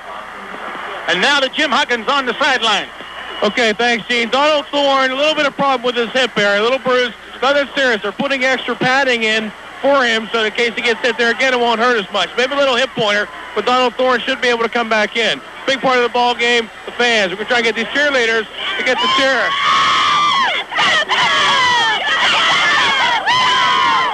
Okay, let's hope they can bring that up onto the sidelines. Thank you, Jags the Roots. Is he a ladies' man, the Jags? He can get an interview anyway. 13-yard pickup and a first down. The Crusaders 10th at their own 47 as we start the fourth quarter. Right side bias, running room, plows over midfield down to the 48 of Liberty Center before outside linebacker Josh Carter pins him down. Well, the difference in running styles. Donald Thorne maybe would have tried to make a move there. Jason Bias in the meantime says, no, I could probably pick up one more if I go through this guy. Lowered the boom, picked up 5. A win on first down, 2nd and 5. Connor is split to the right, Claus to the left. 7-7 tie, 11:04 to go in the fourth quarter. Central at the Liberty Center 48. Third possession of the half. They've been in their territory. He's going deep for Connor. He's out there. Here it goes, and David grabbed it, and we've got a flag, and I know what it's for. Connors went out of bounds and came back in. Yeah, but he was pushed out of bounds, John, and if you're pushed out of bounds, I think you talk a different story, and that's what the Crusader coaching staff is screaming about, that he was pushed out of bounds. Connor with a great grab as the pass floated up between two defenders. There's a discussion by the officials. If he was pushed out, then he's legit coming back in. Let's hope this one goes for us. Second opinion to get a win on this one, John, because the official on the sideline come back. We all saw the push, and I'd like to see the replay. Let's see the official sign here. Yep. Eligible receiver. That's the call, and it's a lousy call. Honest to goodness, it's a lousy call. Well, you can't see him. But he was pushed out on the far sideline. The whole press box saw it. We don't see it on the replay. But a great catch by Connor with two defenders there. He was able to grab it inside the 10, but it's all for naught as they'll take it back in the Crusader territory. Would have been down at the 6-yard line, and there's a great opportunity for an official to pay a little bit more of attention to what happened. Instead, he only saw the end of the play, and the Crusaders get the short end of the stick. Well, he saw what he saw. Maybe somebody else also saw the push out of bounds. Jim, so is that the call anyway? Yeah, that's the call. Illegal seizure against the Crusaders. But what happened was Connor coming down was shoved out of bounds by the defender down here around the 35-yard line. Now the ball was at the defender down here around the 35-yard line. Now the ball was at the 45-yard line. It was passed down about 10 yards downfield. Could have been called interference, but unfortunately it goes back the other way, but he was pushed out of bounds. A 15-yard penalty. And it's 2nd and 20 all the way back at the Crusader 36. They're in a pro set. Motion man Kaczynski to join Connor. Orlando back in the pocket. It's going to be a screen. He's under pressure. He's rolling back to his 25. Flips it to Cousy. 35, 40. Needs a block. 45, 50. Out of bounds at his own 49. He didn't get to the midfield line. McLaughlin has been all over the place from his defensive safety position. Bumped Coos out of bounds, but it got 13. Well, that's a big play by Mike Orlando to keep it alive. We see him being chased by a couple of defenders, and the man he gets around is John Mills, the defensive end, and he lobs it for Cousy with blockers in front as Jason Bias will lower the boom on one. But the man that got him was McLaughlin, who was in front of the block. Bias would have had a shot at him next, but had to take the man before. At the 13 yards, makes it 3rd and 8, and Orlando is on a streak, Gino. Like last week when he hit 7 in a row, he's hit his last 4 after the intercept. 3rd and 8 at the Crusader 49. 10:25 to go in the contest. 7-7 zip tie. Play action. Orlando has time. Looking. Got Claus a little too high at the 40. Yeah, would have had a first down. Benji went up in the air, but Michael let it go a little bit too tall for Benji. So it'll be 4th down, but the Crusaders have regained some field position And if Mike can get one down there, he can pin the Liberty Center Tigers back, and maybe Central can get good field position because the defense has been superb here in the second half. Benji listed at 5'11". If you have 6'3" David Connor out there, the ball is in his hands, but Benji doesn't get the up that David does. First by height, and then the spring that David's able to get to. Forgot to mention this year that Brian Fellows is the long snapper, and he's done an excellent job. Orlando to punt. Booming Sparrow. Fair catch. They let it go inside the 10 dive ball. 5-4-3, 2 down. At the 2 by Jason Bias. Well, that was the old, I'm going to put my hand up and signal fair catch, and I hope this thing gets into the end zone. And it took a hop and then started sideways. When you have an AstroTurf field, you have that little crown out there, too. So the kick rolls all the way to the 2-yard line, and that's a 49-yard kick. You bet your sweet bippy it is. This is what the doctor ordered. 10-10 to go in the contest. 1st and 10. I stand corrected. There is no crown on this field, so it was just luck of a hop there. Well, it was a Crusader hop.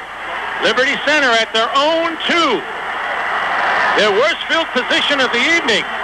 Wing left, backs are split. Toss in the end zone. They're going to throw it. It's a floater. It's a lame duck. Come on, Orlando.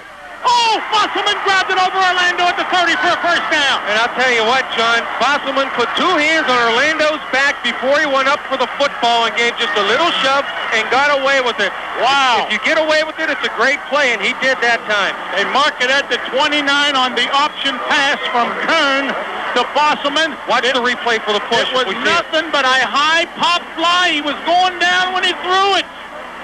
Replay. Too late. Good catch, I thought. Give Fosselman credit. I watched for those things, though. He had 2 hands on the defender's back. 1st and 10. Straight up the gut. There goes Ward over the 35. Ward to the 37, maybe the 38. Before Kuzakowski finally brings down the big tailback. Well, the Liberty Center line now feeding off the emotion of that pass completion from their own 2-yard line to pick up a bundle, and it's 2nd and 1 at the 39, make it the 38-yard line. Give him 9. Central defense has been outstanding for the whole football game as we've turned it over 4 times. 2nd and short, wing right. Tailback carries again. This time Ward doesn't get much, but he gets a first down at the 40. Give him 2. 2nd first down of the drive. 8th of the game. 114 yards on 33 running plays for the vaunted Liberty Center ground attack. I have Ward 58 on 14, Kern 67 on 17. Clock a ticking, 8:47 to go in the 4th quarter. 7-7 deadlock. Getting down to crumb crunching time. Whoever gets the biggest crumb is going to win this one. Wing right, split back, toss, Kern, running room, 40, 45, midfield, Crusader 49, maybe the Crusader 48, and another first down. Thorne back in, makes the stop, but not before the hard-running fullback, Keith Kern, picked himself up 12 to the Central 48, and the Tigers have got themselves out of a big hole and are driving. Yep, they're in 3 plays at the Crusader 48-yard line. That's going 50 yards on 3. The pass was the big play, though, at the 2. Double tight end, wing right. Outside, Kern tries to turn it up. Bias got him. Almost had a face mask. Gino says he did have a face mask. He's going to check the replay. Official right there on the Liberty Center sideline. No flag. No, there's Bias. Puts his hand up and... maybe no. It was very close. If you get your hand in any hole in that helmet, underneath, in the ear, in the mask, under the face part, it is a face mask penalty. The official evidently felt he didn't actually get into anything. 2nd and 9, trap play, Ward, running room, 45-40, Ward down at the 39. Blowing him out on the trap right now, John. The Crusaders going to have to step up and fill that hole. Canara, the inside linebacker, Bias, the outside linebacker, but the big man would not be denied. He picks up 8. It'll be 3rd and short. Big play for the Crusaders. If they stop them, you may be looking at a 4th down attempt with just 7:21 to go. Double tight, swing right. 6-man front for Central. Long count. Back to pass, flip out in the flat, incomplete, intended for Fosselman, and I'll tell you what, if it would have been shorter, Connor would have been off to the races. It's 4th and 1. May have been, could have been. In the meantime, I don't know. Fosselman ran the wrong pattern or if Miller threw it the wrong way, because it was definitely set up for a quick pop. He threw it way to the outside. If he throws it for the inside where Bosselman was going to be, Connor was going to take it. Maybe that's why he threw it away to the outside. He may have seen David. 4th and 1, and they're going. I like that call on 3rd and short. You figure you can get it on 4th. 4th and 1. Dive play. Ward, secondary. 30, breaks the tackle. 25 to the outside. Bodo has him. Bodo's dragging him. Ford is tackling inside the 20 as he dragged Bodo with him to the 17-yard line. And again, it was a quick trap dive up the middle, and they just blew the Crusaders right off the line, and Ward was in the secondary before you knew what hit you. Bodo saves the touchdown. Give him 23. Big, big first down. I told you the big man got speed and power. 1st and 10 at the Central 17. 81 yards, 16 carries for Ward, 79 on 19 for the Crusaders. Clock becoming a factor. 6:55 to go in the 4th. Still tied at 7. Toss to the right. Trying to get outside Kern. He won't. Bias is there waiting for him for a loss all the way back at the 23. 6-yard loss. Jason Bias doing it again. Jason Bias went out, put 2 arms around his shoulder pads and head, and just bear hugged him to the ground. He would have none of it. A loss of 6. Big, big play. You want to force this team to throw the football at 2nd and 17 at the 23. Yeah, there's the tackle on the replay, and Kern wasn't real happy about it, but Jason just took him down. Watch the play action or the straight dive to Ward. 2nd and long. Ward straight dive. Sidesteps the tackler over the 20. Inside the 17, maybe to the 16. Pickup of about 7. It'll be 3rd and 10. Mark it right at the 17. They'll give him 6. They're just going straight with the dive with Ward. The Crusaders got to do something to stop that trap. It's killing them. If nothing else on this drive, that has been what has killed them outside of the pass on the first play. Out over the football. Center, Damian Westhoven, 162-pound senior, wing left, Baxter split double tight. Back to pass. Miller looking under pressure, throws it in the end zone, has a man, but Orlando intercepts for a touchback. Intended receiver was Bosselman, and Mike Orlando, who was victimized by Bosselman earlier in this drive, comes up with a big intercept. Ill-advised pass, John. Not a good choice on his part. Let's quickly go to Jim Huggins. Hey, not a good pass at all. They had 3rd down and 9, and I think what participates that play is the fact that they've only attempted 1 field goal all of this year and made it. And this kind of a big game, you don't want to trust them. They've only had 1 kick the whole year. So they went for it. Mike Orlando playing deep, did not let them running from the tailback position with Thorne injured. Boy, Jason just decided that he wasn't going to go down, John. He just kept bumping into people and bumping into people. I hope we get a replay. He had to bounce off a 3 before he went down. That's a heck of a run. On a replay, you show him left guard trap, cuts it back to the right side, bounces off a linebacker after he hurdles a tackler. A second man hits him, and he's dragged down by McLaughlin from behind. We'll take about a 5-minute drive and kick a field goal after the 13-yard run, Gino, by Claus to win it, just like Washington did in the first game. Take that. Throw out, Kuzi to fullback. Back in the pocket. Orlando, quarterback draw, looking for a block. It's over the 35 to the outside. He's at the 40. He's in the clear. 50. He may go. 40. 30. He's going to go if he gets a block. 20. 10. Mike Orlando on the quarterback draw. And the Crusaders take the lead. Benji Claus with the big block downfield at about the 20 to give him the touchdown. And let's go down to Jimmy Huggins.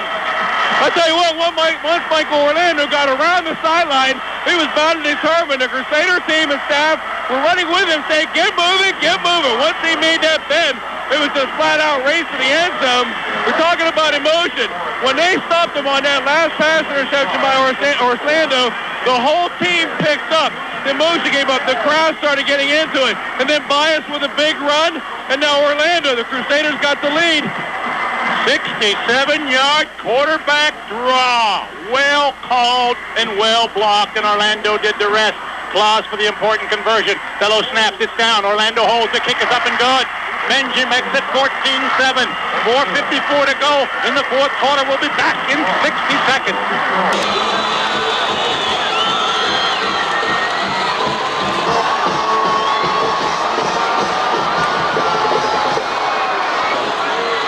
Ladies and gentlemen, congratulate yourselves. You are now part of a new record crowd for Division 5.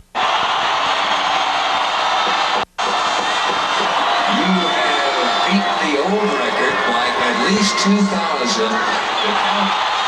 preliminary is 8,205, and that is a preliminary count.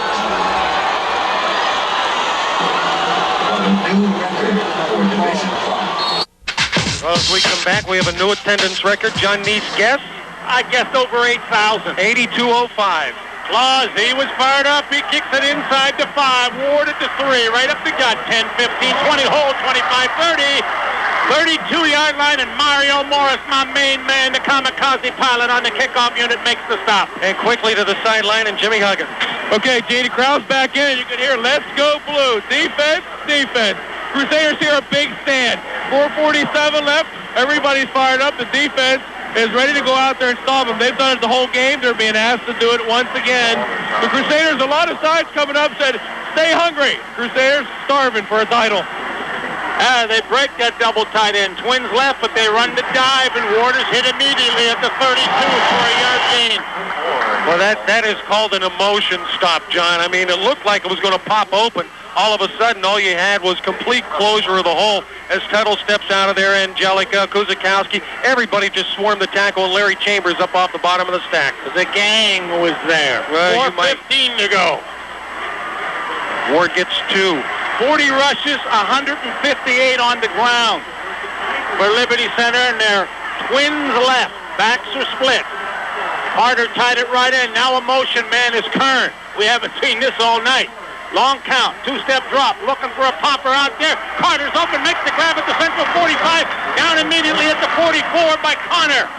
Josh Carter on the floater. Flat-footed looked like, John, like no one knew which way to go because it was something new and they weren't sure about who was covering a third or whatever the case may be.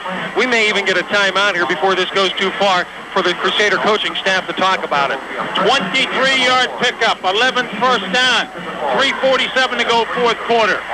They're in business. Kern in motion, dive play.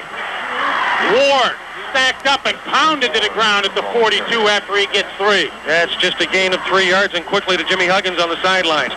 You know, we're down to 3:31, but the thing is, Liberty Center has all 3 of their timeouts.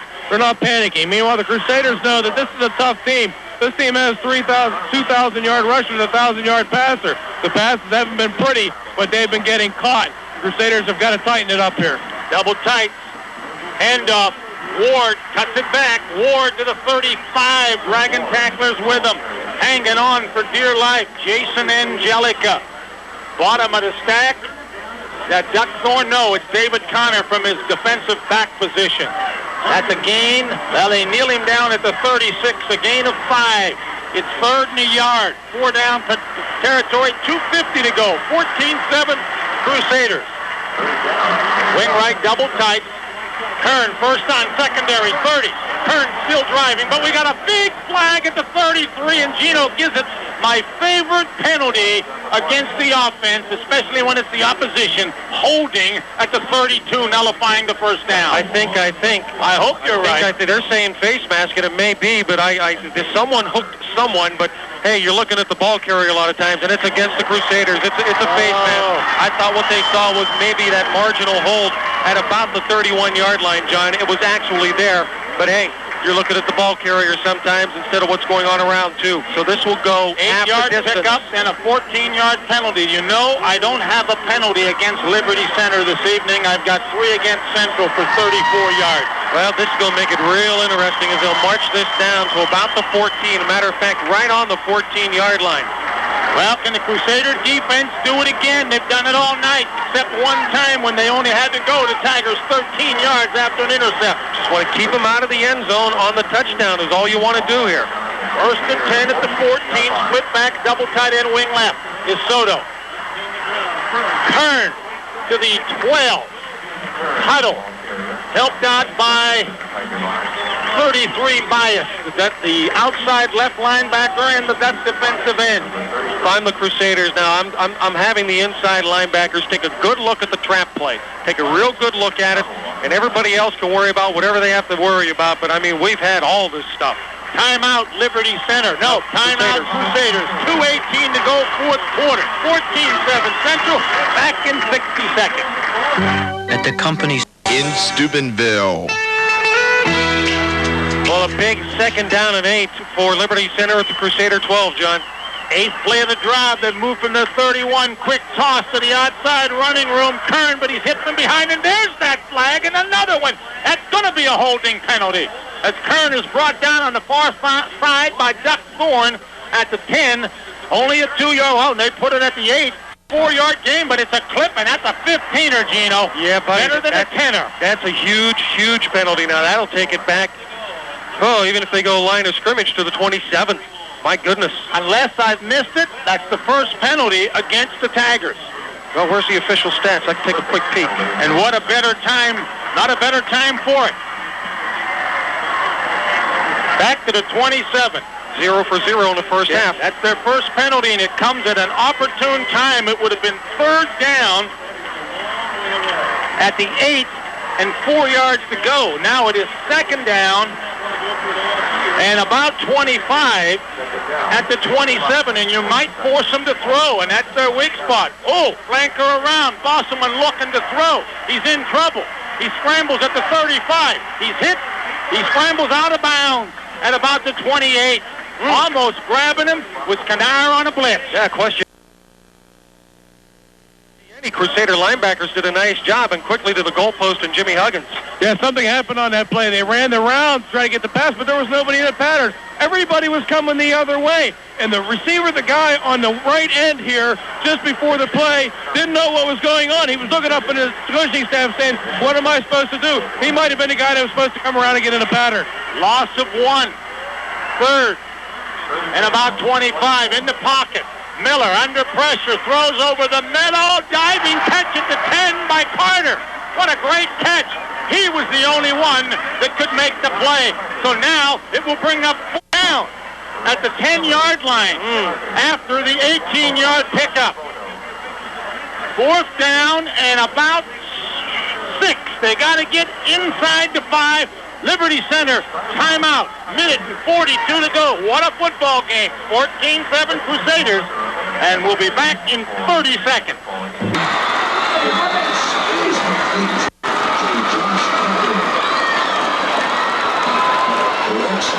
To Josh Parker, the tackle by Robbie Noble.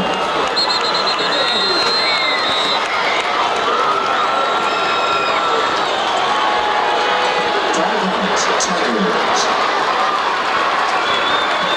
Ladies and gentlemen, the remaining sponsors.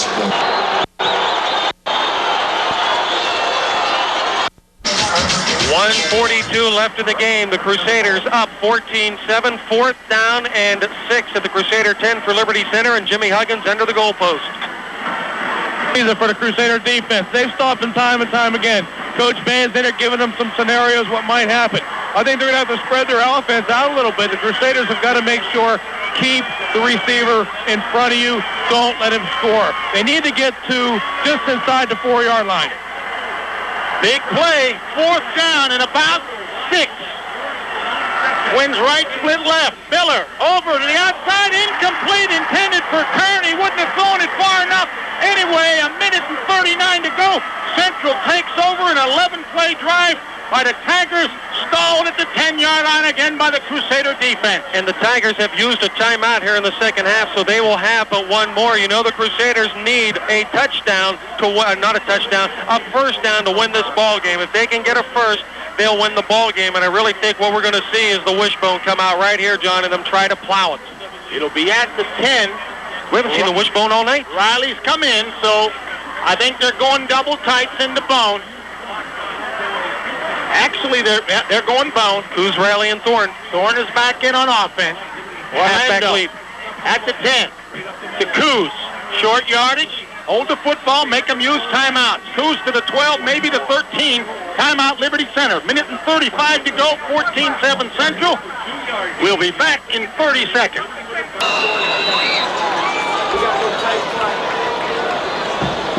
Keith Kern on the stop to the Tigers. Timeout has been called by the Tigers.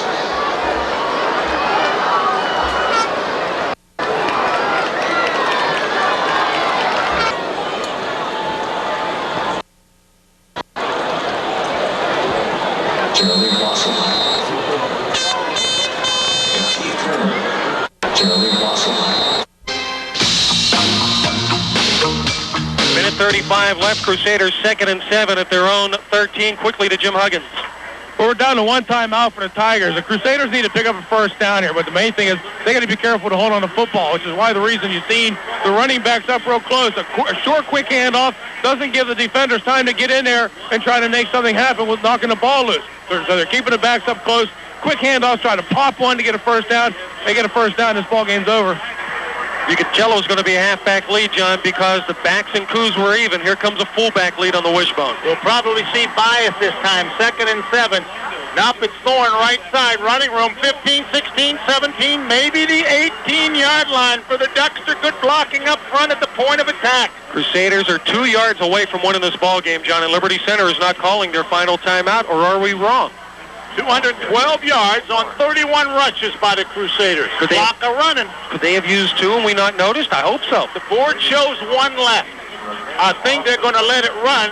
Central's job, take as much time as you can and hopefully get the first down on 3rd and a pair. We're looking at game, set, and match if indeed they can punch it out of here and get the first down. They got a 7-man front with 4 linebackers. Orlando, Bias near the 20, close. They turned his back. He couldn't stretch his body at the 19 and a half. No. Timeout, Liberty Center. Didn't get it. He's about 3/4 of a yard short. You can see the stick is across the 20-yard line. I don't see where. There's Jimmy Huggins. Jimmy, step over to the 20-yard line and take a peek and see exactly how close this thing is as we've fulfilled our commercial requirements. What do they need, half a yard? I tell you what, we need about a foot, maybe a foot and a half tops, but they're going to have to punt the football away with 46 seconds left. They can't take the chance no doubt of about losing that. the football here on downs and keeping them inside the 20-yard line, but they're less than a yard, maybe a foot, foot and a half tops. Maybe the old shift-a-roo, Neese. You never know. Shift-a-roo would be good, but you punt the ball unless you feel it's going to be blocked. Well, 46 seconds to go. Orlando has averaged 42 yards per pop on his punt. His job here, Gino, just get it out of there. Question is, do you send the 9 that are up there and leave 2 back, or do you set up a punt return? We're going to have to wait and see what Liberty Center does here, and I'll bet you no detail is left uncovered in the huddle this time down there, John. I would believe that you send the 9 and put the 2 receivers back and try to return it. Orlando standing at his 5. 9 men up front with the rush. Fellows, the important snapper. It's a short snap to Kuzi. He didn't make it. Liberty has stopped him on the short snap. And we've got 43 seconds to go in the contest. And the Tigers are at the central 19-yard line on a surprise. Whoa, was it ever a surprise? So now, nail-biting time. They decided not to punt. They went for it on 4th down and less than a yard. They gained nothing on the play. You can see the ball just about in the same place. Crunch time. Clock a turning. Liberty with no timeouts. Quick pop. It's blocked. Almost intercepted by Larry Chambers. Angelica got the block, and Chambers almost intercepted. But for the center, the Tigers, it's a big break. The clock stops at 33 ticks. Yeah, it looked like they were looking for the pop to Bosselman again, but Chambers got the hand up and knocked it away. That makes 2nd and 10 with 33 seconds to go in the game. We're up by 7. You know, you think it was a dumb call, but who's expecting the fake? Not me. Twins right, backs in an eye. Miller back. Miller looking, throwing to the end zone. Has a man. Carter knocked down by Orlando at the last minute. I think Bodo might have got a fingertip on. Boom. Let's see this replay and see if Robbie indeed got a part of a hand on it, and Orlando finished him off. Carter was there, and It was one of the better passes of the evening by Rex Miller. 3rd and 10 at the 20. John Neese, can you make anything easy? My Hummer can't hum. Why are they hurrying, I wonder? Central wants a timeout, and they call timeout, but why is Liberty Center hurrying? Why are they hurrying? They don't have to hurry. Clock stopped. Clock is stopped. We got 29 ticks to go. Greggy wants to talk about it. Good call. I see a Saccarino by Fellows or Jason Bias to wrap this contest up. Our adopted press box guy here who was taking care of us all night said, you know, I might have taken the safety. That's a thought. That's a thought. That's a very good thought. And we should have thought of that. Well, I guess we're fired. 29 ticks left, and quickly, See if Jimmy Huggins has any insight on the sideline. I'll tell you what, it's 3rd down and 10 to go. Coach Payne just calls timeout, and I'm sure that last play made him call that timeout because that man was open. No way with 2 guys back there, that guy should be that open. Took a great defensive play, number 22, for the Crusaders to knock that ball out, but I'm sure he's reminding his guys, you're 2 plays away from a state championship. Don't do anything crazy. Play fundamental defense. I'd like to see the blitz by Jason Bias for the Sacarino. High backfield, twin receivers right for Miller. He's back in the pocket. Blitz is on. He throws. Has a man out there. It's fullback Kern. He's out of bounds at the 7-yard line. Clock stopped with 24 ticks to go, and it's a first down on a yard pickup. So that buys some time. Still plenty of time with 24 seconds to go. First and goal at the 7. Yeah, but you don't dare. I mean, you really don't dare run the football, I don't think, if you're Liberty Center. Now you have to throw it. Look for Bosselman. They've shut him out most of the evening except for one. Back in the pocket. Miller looking for Bosselman. Floats it up in the end zone. Almost intercepted by Connors. Second and goal. David, with superb positioning, he would have been able to reach across and knock it away if it was to the receiver, but it was a little deeper. David almost able to pick it off. The offensive line of Liberty Center doing a heck of a job protecting the quarterback on this series. I don't think the Crusaders are exactly sending everybody here, but we got twins left this time. We need a sack. Miller rolling back, under pressure, throwing over the middle, wide open, Bosselman, touchdown. 14-13 with 13 seconds to go, and the all-important conversion by Kern. I don't think they'll go for 2. 7-yard pass, and Miller drilled Bosselman over the middle. Unbelievable. The Crusaders going to have to go after this. They don't want to go overtime because there are only 13 ticks left. What a thriller. Well, it'd be nice to get the 5-yard penalty here if Kern doesn't get ready in time, but he's trotting out there. Bosselman to Ho. Westhoven, the important long snapper. About that dribbling snap. Kern, straight on kicker. Snap is down. The kick is up. It's high enough. He splits the upright. They go into overtime. Couldn't ask for a better one.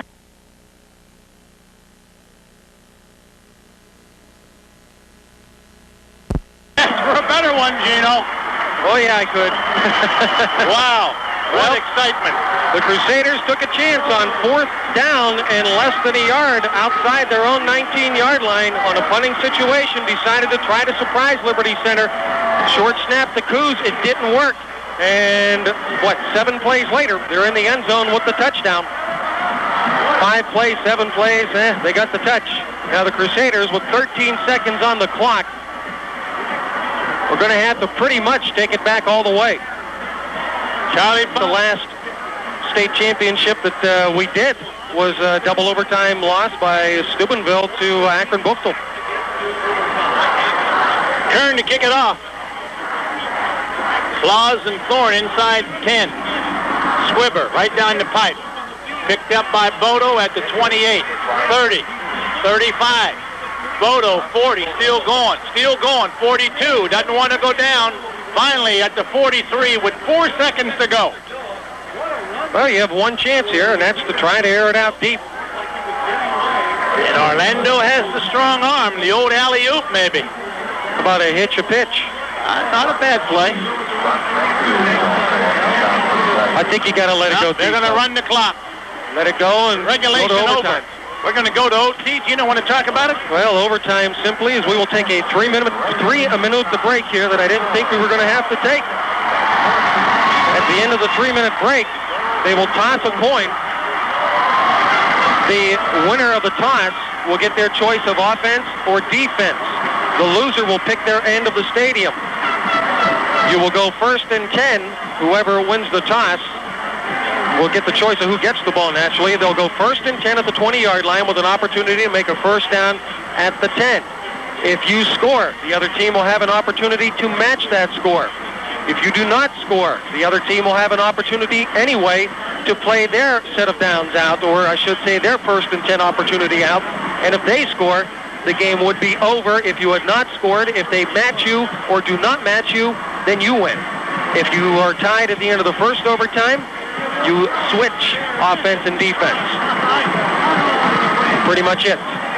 We have a little intermission, and they'll flip that old coin. And you know, if you win the toss, normally you decide to defend.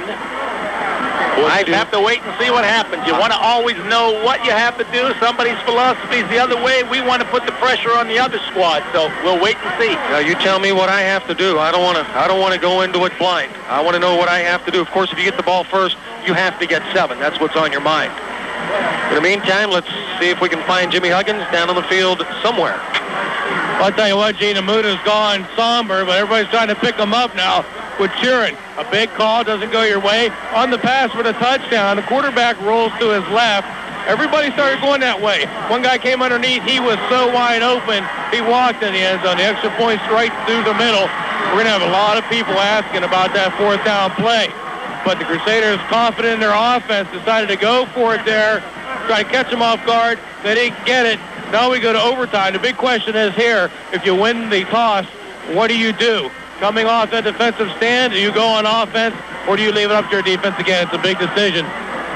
Well, the toss is made, and it's Liberty Center who wins the toss. It'll be their decision on what to do with the football. They're still talking to the captain, and has he made up his mind? Yeah, he's probably told him what. Now they're asking Central, which goal do you want to defend? Or which goal do you want to... Well, let's see what Central's got up their sleeves. You can score first and put the heat on, and it makes it a little bit tougher, I think. Connor to the left, Claus to the right. The backs are in an eye. Cousy and Thorne. Fellows tied it right in. At the 20, motion man, Claus. Blast play, Thorne. To the 15, 14-yard line. Shoestring tackle by Kern. Good effort by the Duckster. It'll be 2nd and 4 at the 14. That's a nice run straight ahead. Crusaders get good line blocking and get the 6. 2nd and 4, and this is where you really like to pop one down to about the 6-yard line if you're going to run the ball here and not be stuck with a 1st and 10 just inside the 10. Out over the football, Canella. Throw eye again. Option. Orlando breaks the tackle. 10. Breaks another tackle. 6-yard line, just like you asked, Gino. Give him 8. Excellent play as Mike Orlando left 2 tacklers on the turf. Well, you give credit to Mike, too, and I think we'll see it on the replay. He bounced off a tackle at about the 10-yard line, was able to cut it back inside and get to the 4-yard line. The Crusaders doing exactly what they did during the game. They're not altering here. They're not panicking here. They're running their offense in overtime. 1st and goal at the 6.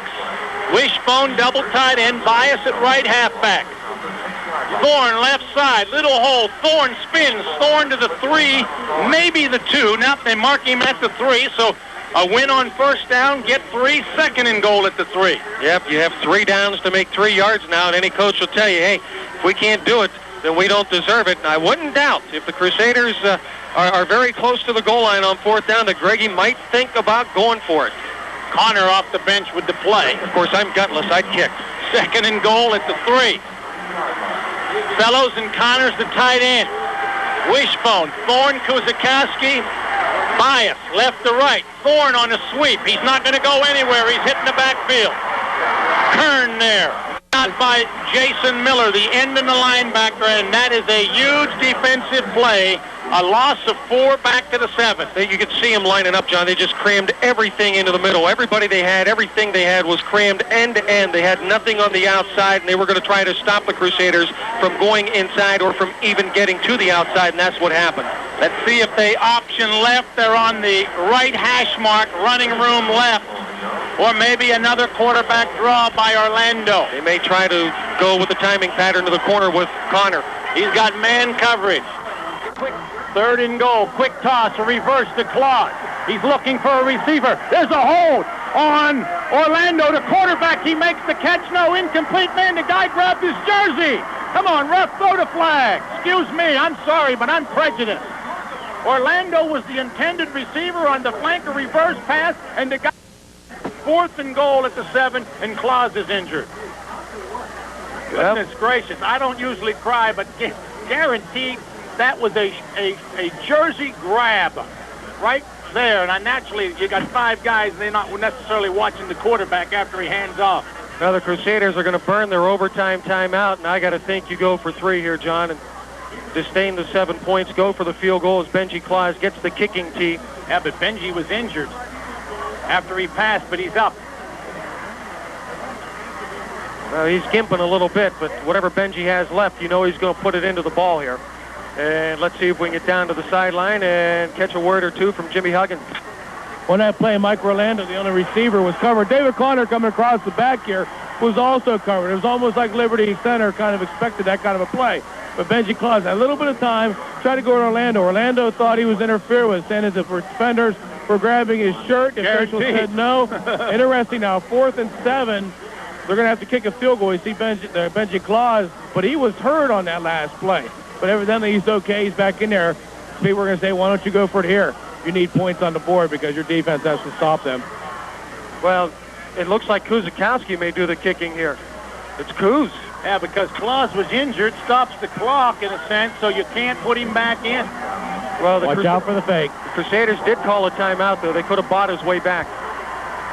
Kuzakowski may do the kicking here. It's Kuz.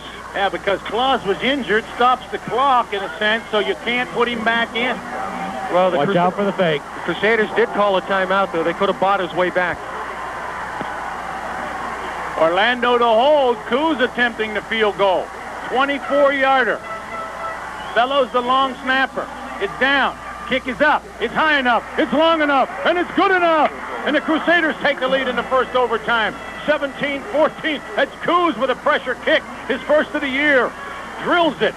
Boy, that's as pretty a kick as we've seen Kuz make, John, this year. Last year, he just buried it. That's a heck of a nice kick under pressure, and you're not expecting to have to kick until then. Maybe that's an advantage. Well, it's up to the defense again.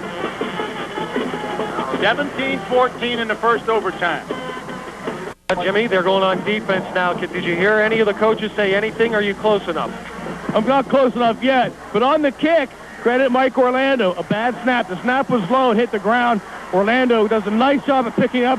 The line gave him plenty of time to get the snap and get the ball down to Kuzakowski to kick. He had the easy part. The hard part was done by Orlando. Well, now it's the defense's turn. Up by 3. Wing right Soto. Backs the split. Rex Miller, the sophomore quarterback. Little miscommunicate. Is the ball lost into? How's it work down, baby? Sayonara! This game is history. The Crusaders recover the fumble. Larry Chambers! It's all over but the shouting. And hopefully, Jimmy Huggins can catch up to Greg Bain after the celebration. But it's bedlam at Maslin Paul Brown Tiger Stadium as the Crusaders are the 1993 Division V state champs. What a finish. Greg! As Huggins tries to chase down Greggy Bain. Giving all the players hugs right now. We're going to try to get to him. How's it feel to be on the field right there, Jimmy? How's it feel to be state champions, Greg?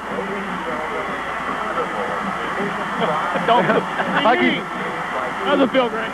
Because I almost killed our kids. I hurt our kids, almost hurt our program. I apologize for that with a stupid call down there. The kids told me they'd pick me up, and they did. The 4th down call, an easy call to make because Kuzakowski coming and having to make the kick. Pardon? With the kick for the field goal, with Benji Claus coming out. Have any second thoughts about it? He told me, he says, Coach, I'm here. I'm here, and that's why we went on. Benji was out. I was thinking about calling another time I get another play, and Kuz said, hey, what about me? So I said, hey, you're on, brother. Okay, Coach, thanks a lot. Congratulations. Thanks, bro. All right, buddy, take it easy. Great finish. Coach said that he thought he blew the game for the kids. The kids bailed him out. Great job. Now, put the headset back. Great job getting him, Jimmy. Great job. My man, that's one of the few times I've ever seen Greggy a little speechless, but I understand. Oh, a thrill finish just like 84, wasn't it? I mean, the stuff that happened in 84 and now this. Unbelievable. Want to get some players? Oh, you get whatever Greg will let you have. In the meantime, let us do what we have to do here, Jimmy. Okay. This break for Gilmore Insurance and Hames Travel, and we'll be back with a wrap in a moment.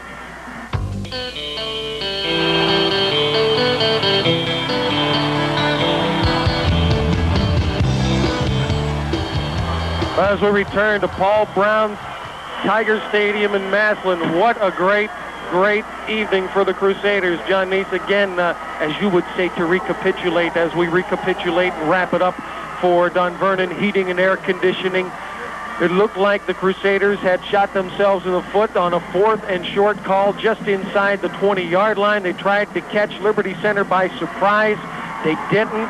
Liberty Center was able to score 5 plays later. The Crusaders get the field goal in overtime and recover a fumble on Liberty Center's first play and get the state championship and the gold trophy. Gino, I thought Central was destined to win. To me, they definitely outplayed the Tigers. They outgained them. The Tigers had 3 huge chances with turnovers that the Crusaders had in the first half. The Crusader defense was able to do it, and Guzikowski wins it with a field goal. It was easy. Easy for you to say. Greggy Bain down there having a heart attack, felt so badly about the call, as he expressed to Jimmy. I almost killed my kids because he felt he had made such a bad call. And again, you know, maybe we think in our terms as dumb call, not a good call, whatever call you want to call it, John, but who's expecting? I don't think Liberty Center for a moment thought the Crusaders would try it. They did try it. They didn't make it. Liberty Center scores, but the Crusaders come up big in overtime with the field goal and recover the fumble. And you're a state champ. What a feeling if you're the Crusader kids. Well, it's always a questionable call when it doesn't work, Gino. When it works, it's a great call. It's the chance you take. It didn't work.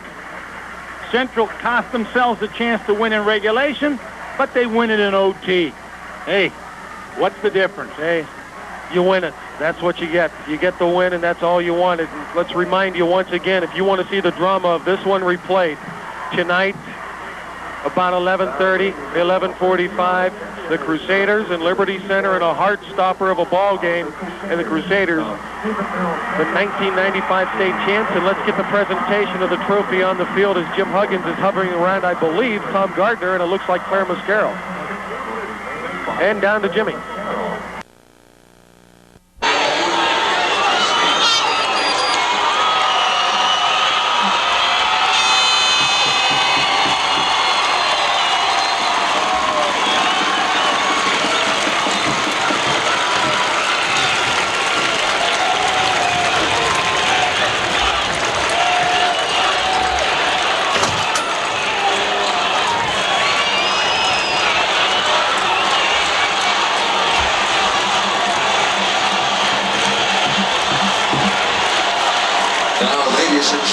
Your attention is directed to the team area of the Crusaders of Steubenville Central, the State Division 5 champions of 1993. Now the presentation will be made by Claire Mascaro, assisted by Tom Gardner.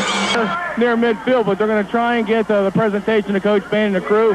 We're going to try and catch that. I don't know if we're going to have any interference or not here. You'll be all right. Okay. You're fine. Go ahead. Jam it in there. We're waiting for you. As the presentation is about to be made. Catholic Central, the Crusaders. You have so much to be proud of what you've accomplished. You qualified for the playoffs. We've had 4 rounds of tournament play. You're the only team undefeated in Division 5, so you've earned the right to be called state champion. With Tom Gardner, a member of our Board of Control from the Valley, it's a pleasure for me as Commissioner, on behalf of our Board of Control and our member schools, to present you with this trophy that reads Division 5 State Champion 1993. All right, Jimmy, see if you can duck out of there, and we'll be back and get any interviews that Jimmy might have when we return to Paul Brown Tiger Stadium, Catholic Central, 1995, Division 95. Ahead of ourselves, 93, Division 5 state champs. Back after this. Do you hate? To Paul Brown Tiger Stadium in Massillon. Jay Neese, the chills feel as good tonight down the back of the spine as it did in '84. I mean, championship trophies look nice. I wasn't as nervous as I thought I would be tonight, you know. I am still. I can't believe that you know, you get a finish like that, and all of a sudden, boom, it was over.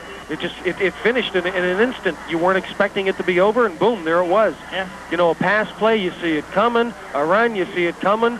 But a fumble loose, and the game's over. It was just sudden, quick, and instant death for Liberty Center is what it amounted to, and the Crusaders celebrating on the field still as they're getting a picture taken on the far side. Jimmy Huggins going to try to have some interviews with some players for us, John. Well, think about it. It was 2nd and goal at the 3 for Central in the overtime.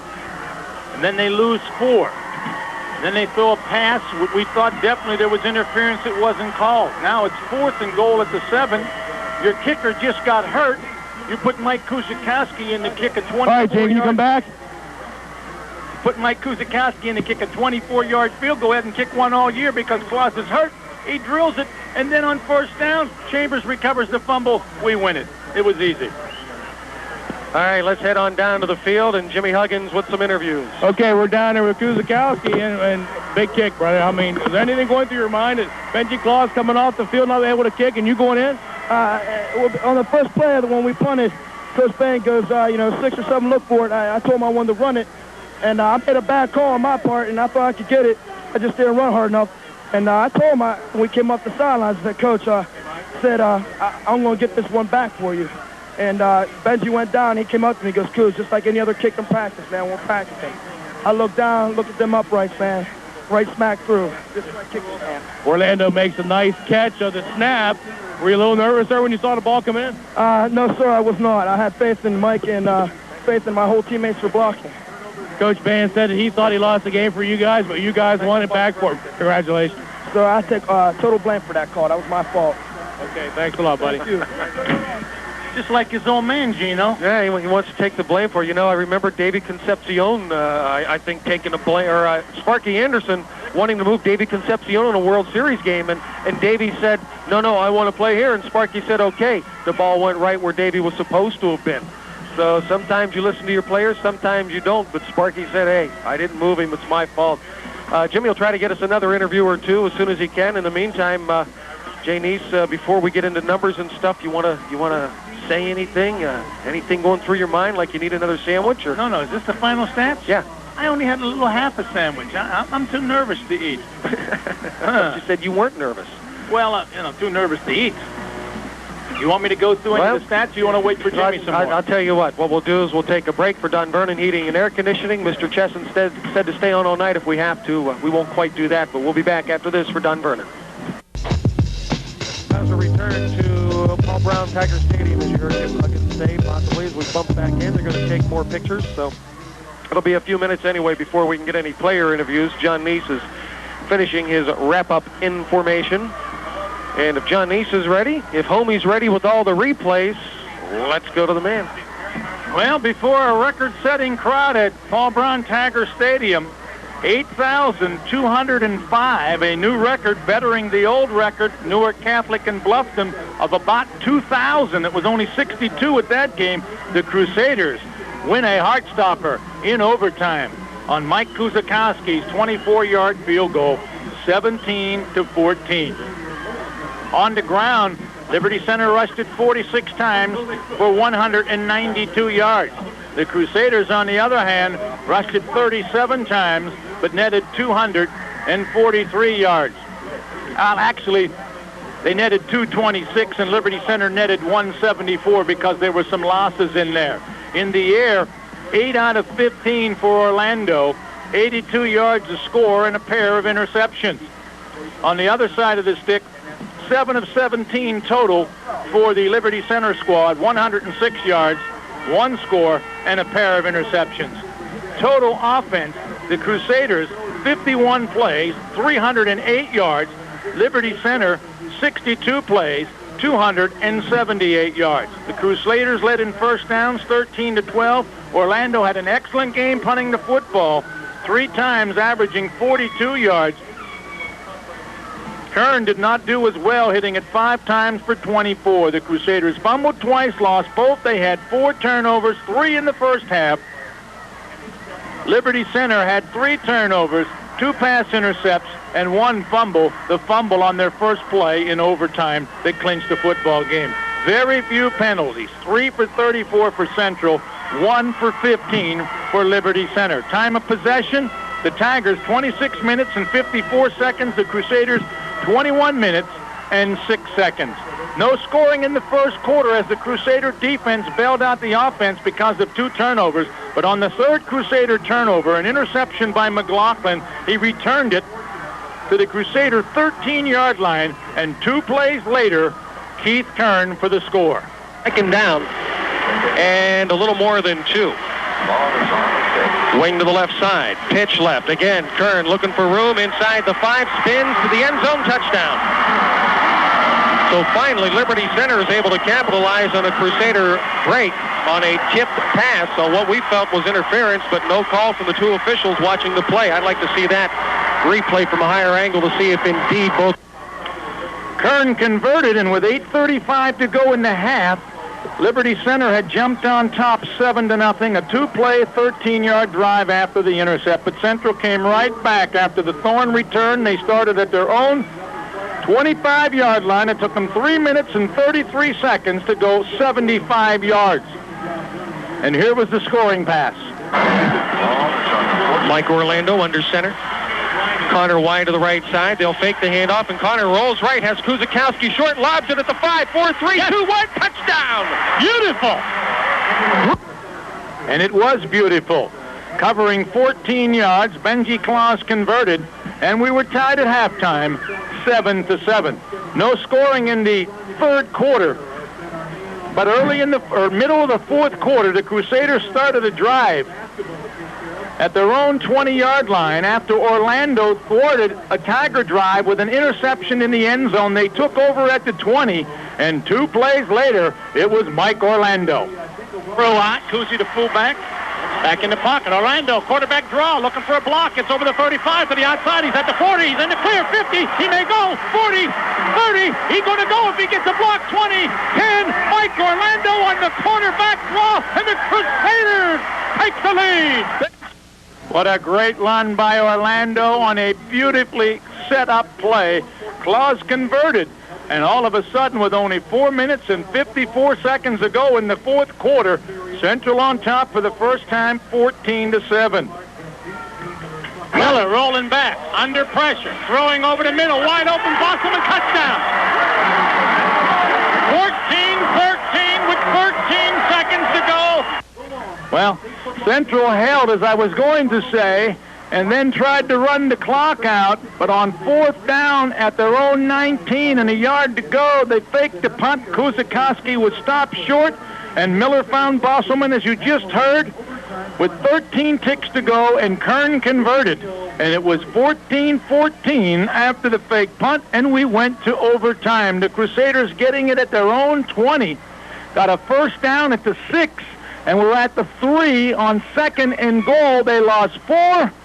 Then they misfired on a flanker around pass that Claus was injured on. They had to bring Kuzikowski in for the attempted field goal.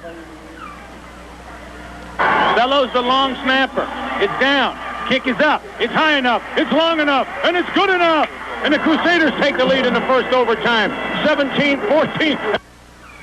Well, it was 17-14, and Liberty Center, now with their shot, took over at the 20, and disaster hit the Tigers.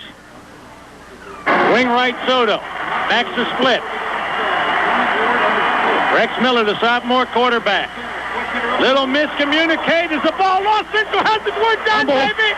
Sayonara. This game is history. The Crusaders recover the fumble. Larry Chambers.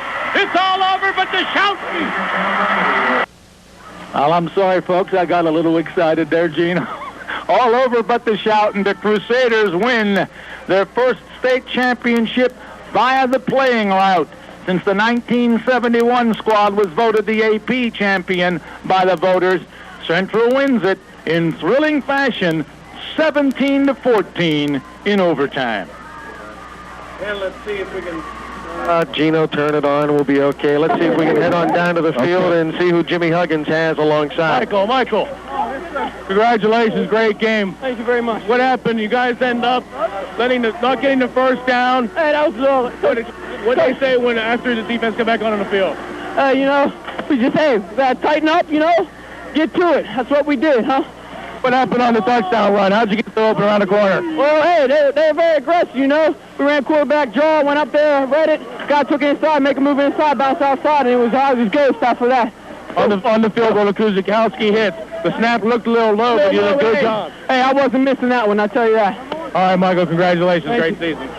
My Crackerjack engineer, Greg Harper, who put all this stuff together, who made it work, and who took care of us. Even though he didn't solder our headsets, I found two that worked. Shame on you, Greg. That's the way it goes. And he had a great time back at the station listening to the game, I heard. So thanks, Greg, for making sure you were there and we were able to get here and do this. John, thank you. Hey, pleasure. Looking forward to next year and next week basketball. It looks that way. All right. Out of one, into the other. Tonight's game has been brought to you by The Target Shop, TCI Cable TV, the Miners and Mechanics Bank, DeCarlo's Pizza, also by Biggio Ford, your local Ohio Valley Pizza Hut restaurants, Fort Pitt Distributing, Gumps Gallery, M&M Hardware, Bank One, Sterling Auto Body, also by the Fan Club, Fort Steuben Plumbing, Monogram Sports, Unibank, Fort Steuben Quick Print, Franciscan University of Steubenville, Gilmore Insurance and Hames Travel, and Dunn Vernon Heating and Air Conditioning. If you helped us in any way, shape, or form this year, we thank you very much. For John Neese and Jim Huggins, this is Gene Stabile. Catholic Central is your Division 5 state champ for 1993, a 17-14 winner over Liberty Center. Good night from Paul Brown Tiger Stadium in Massillon.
Clear.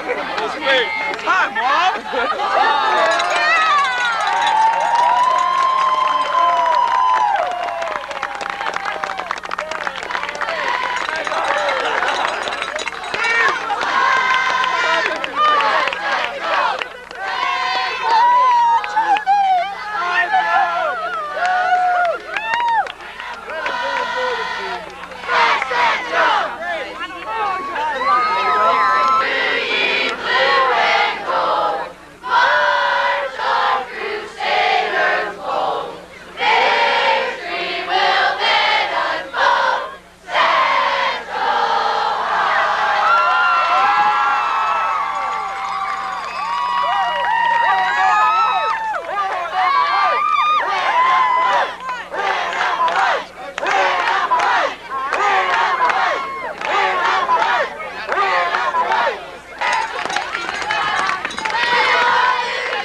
Let's go, Central!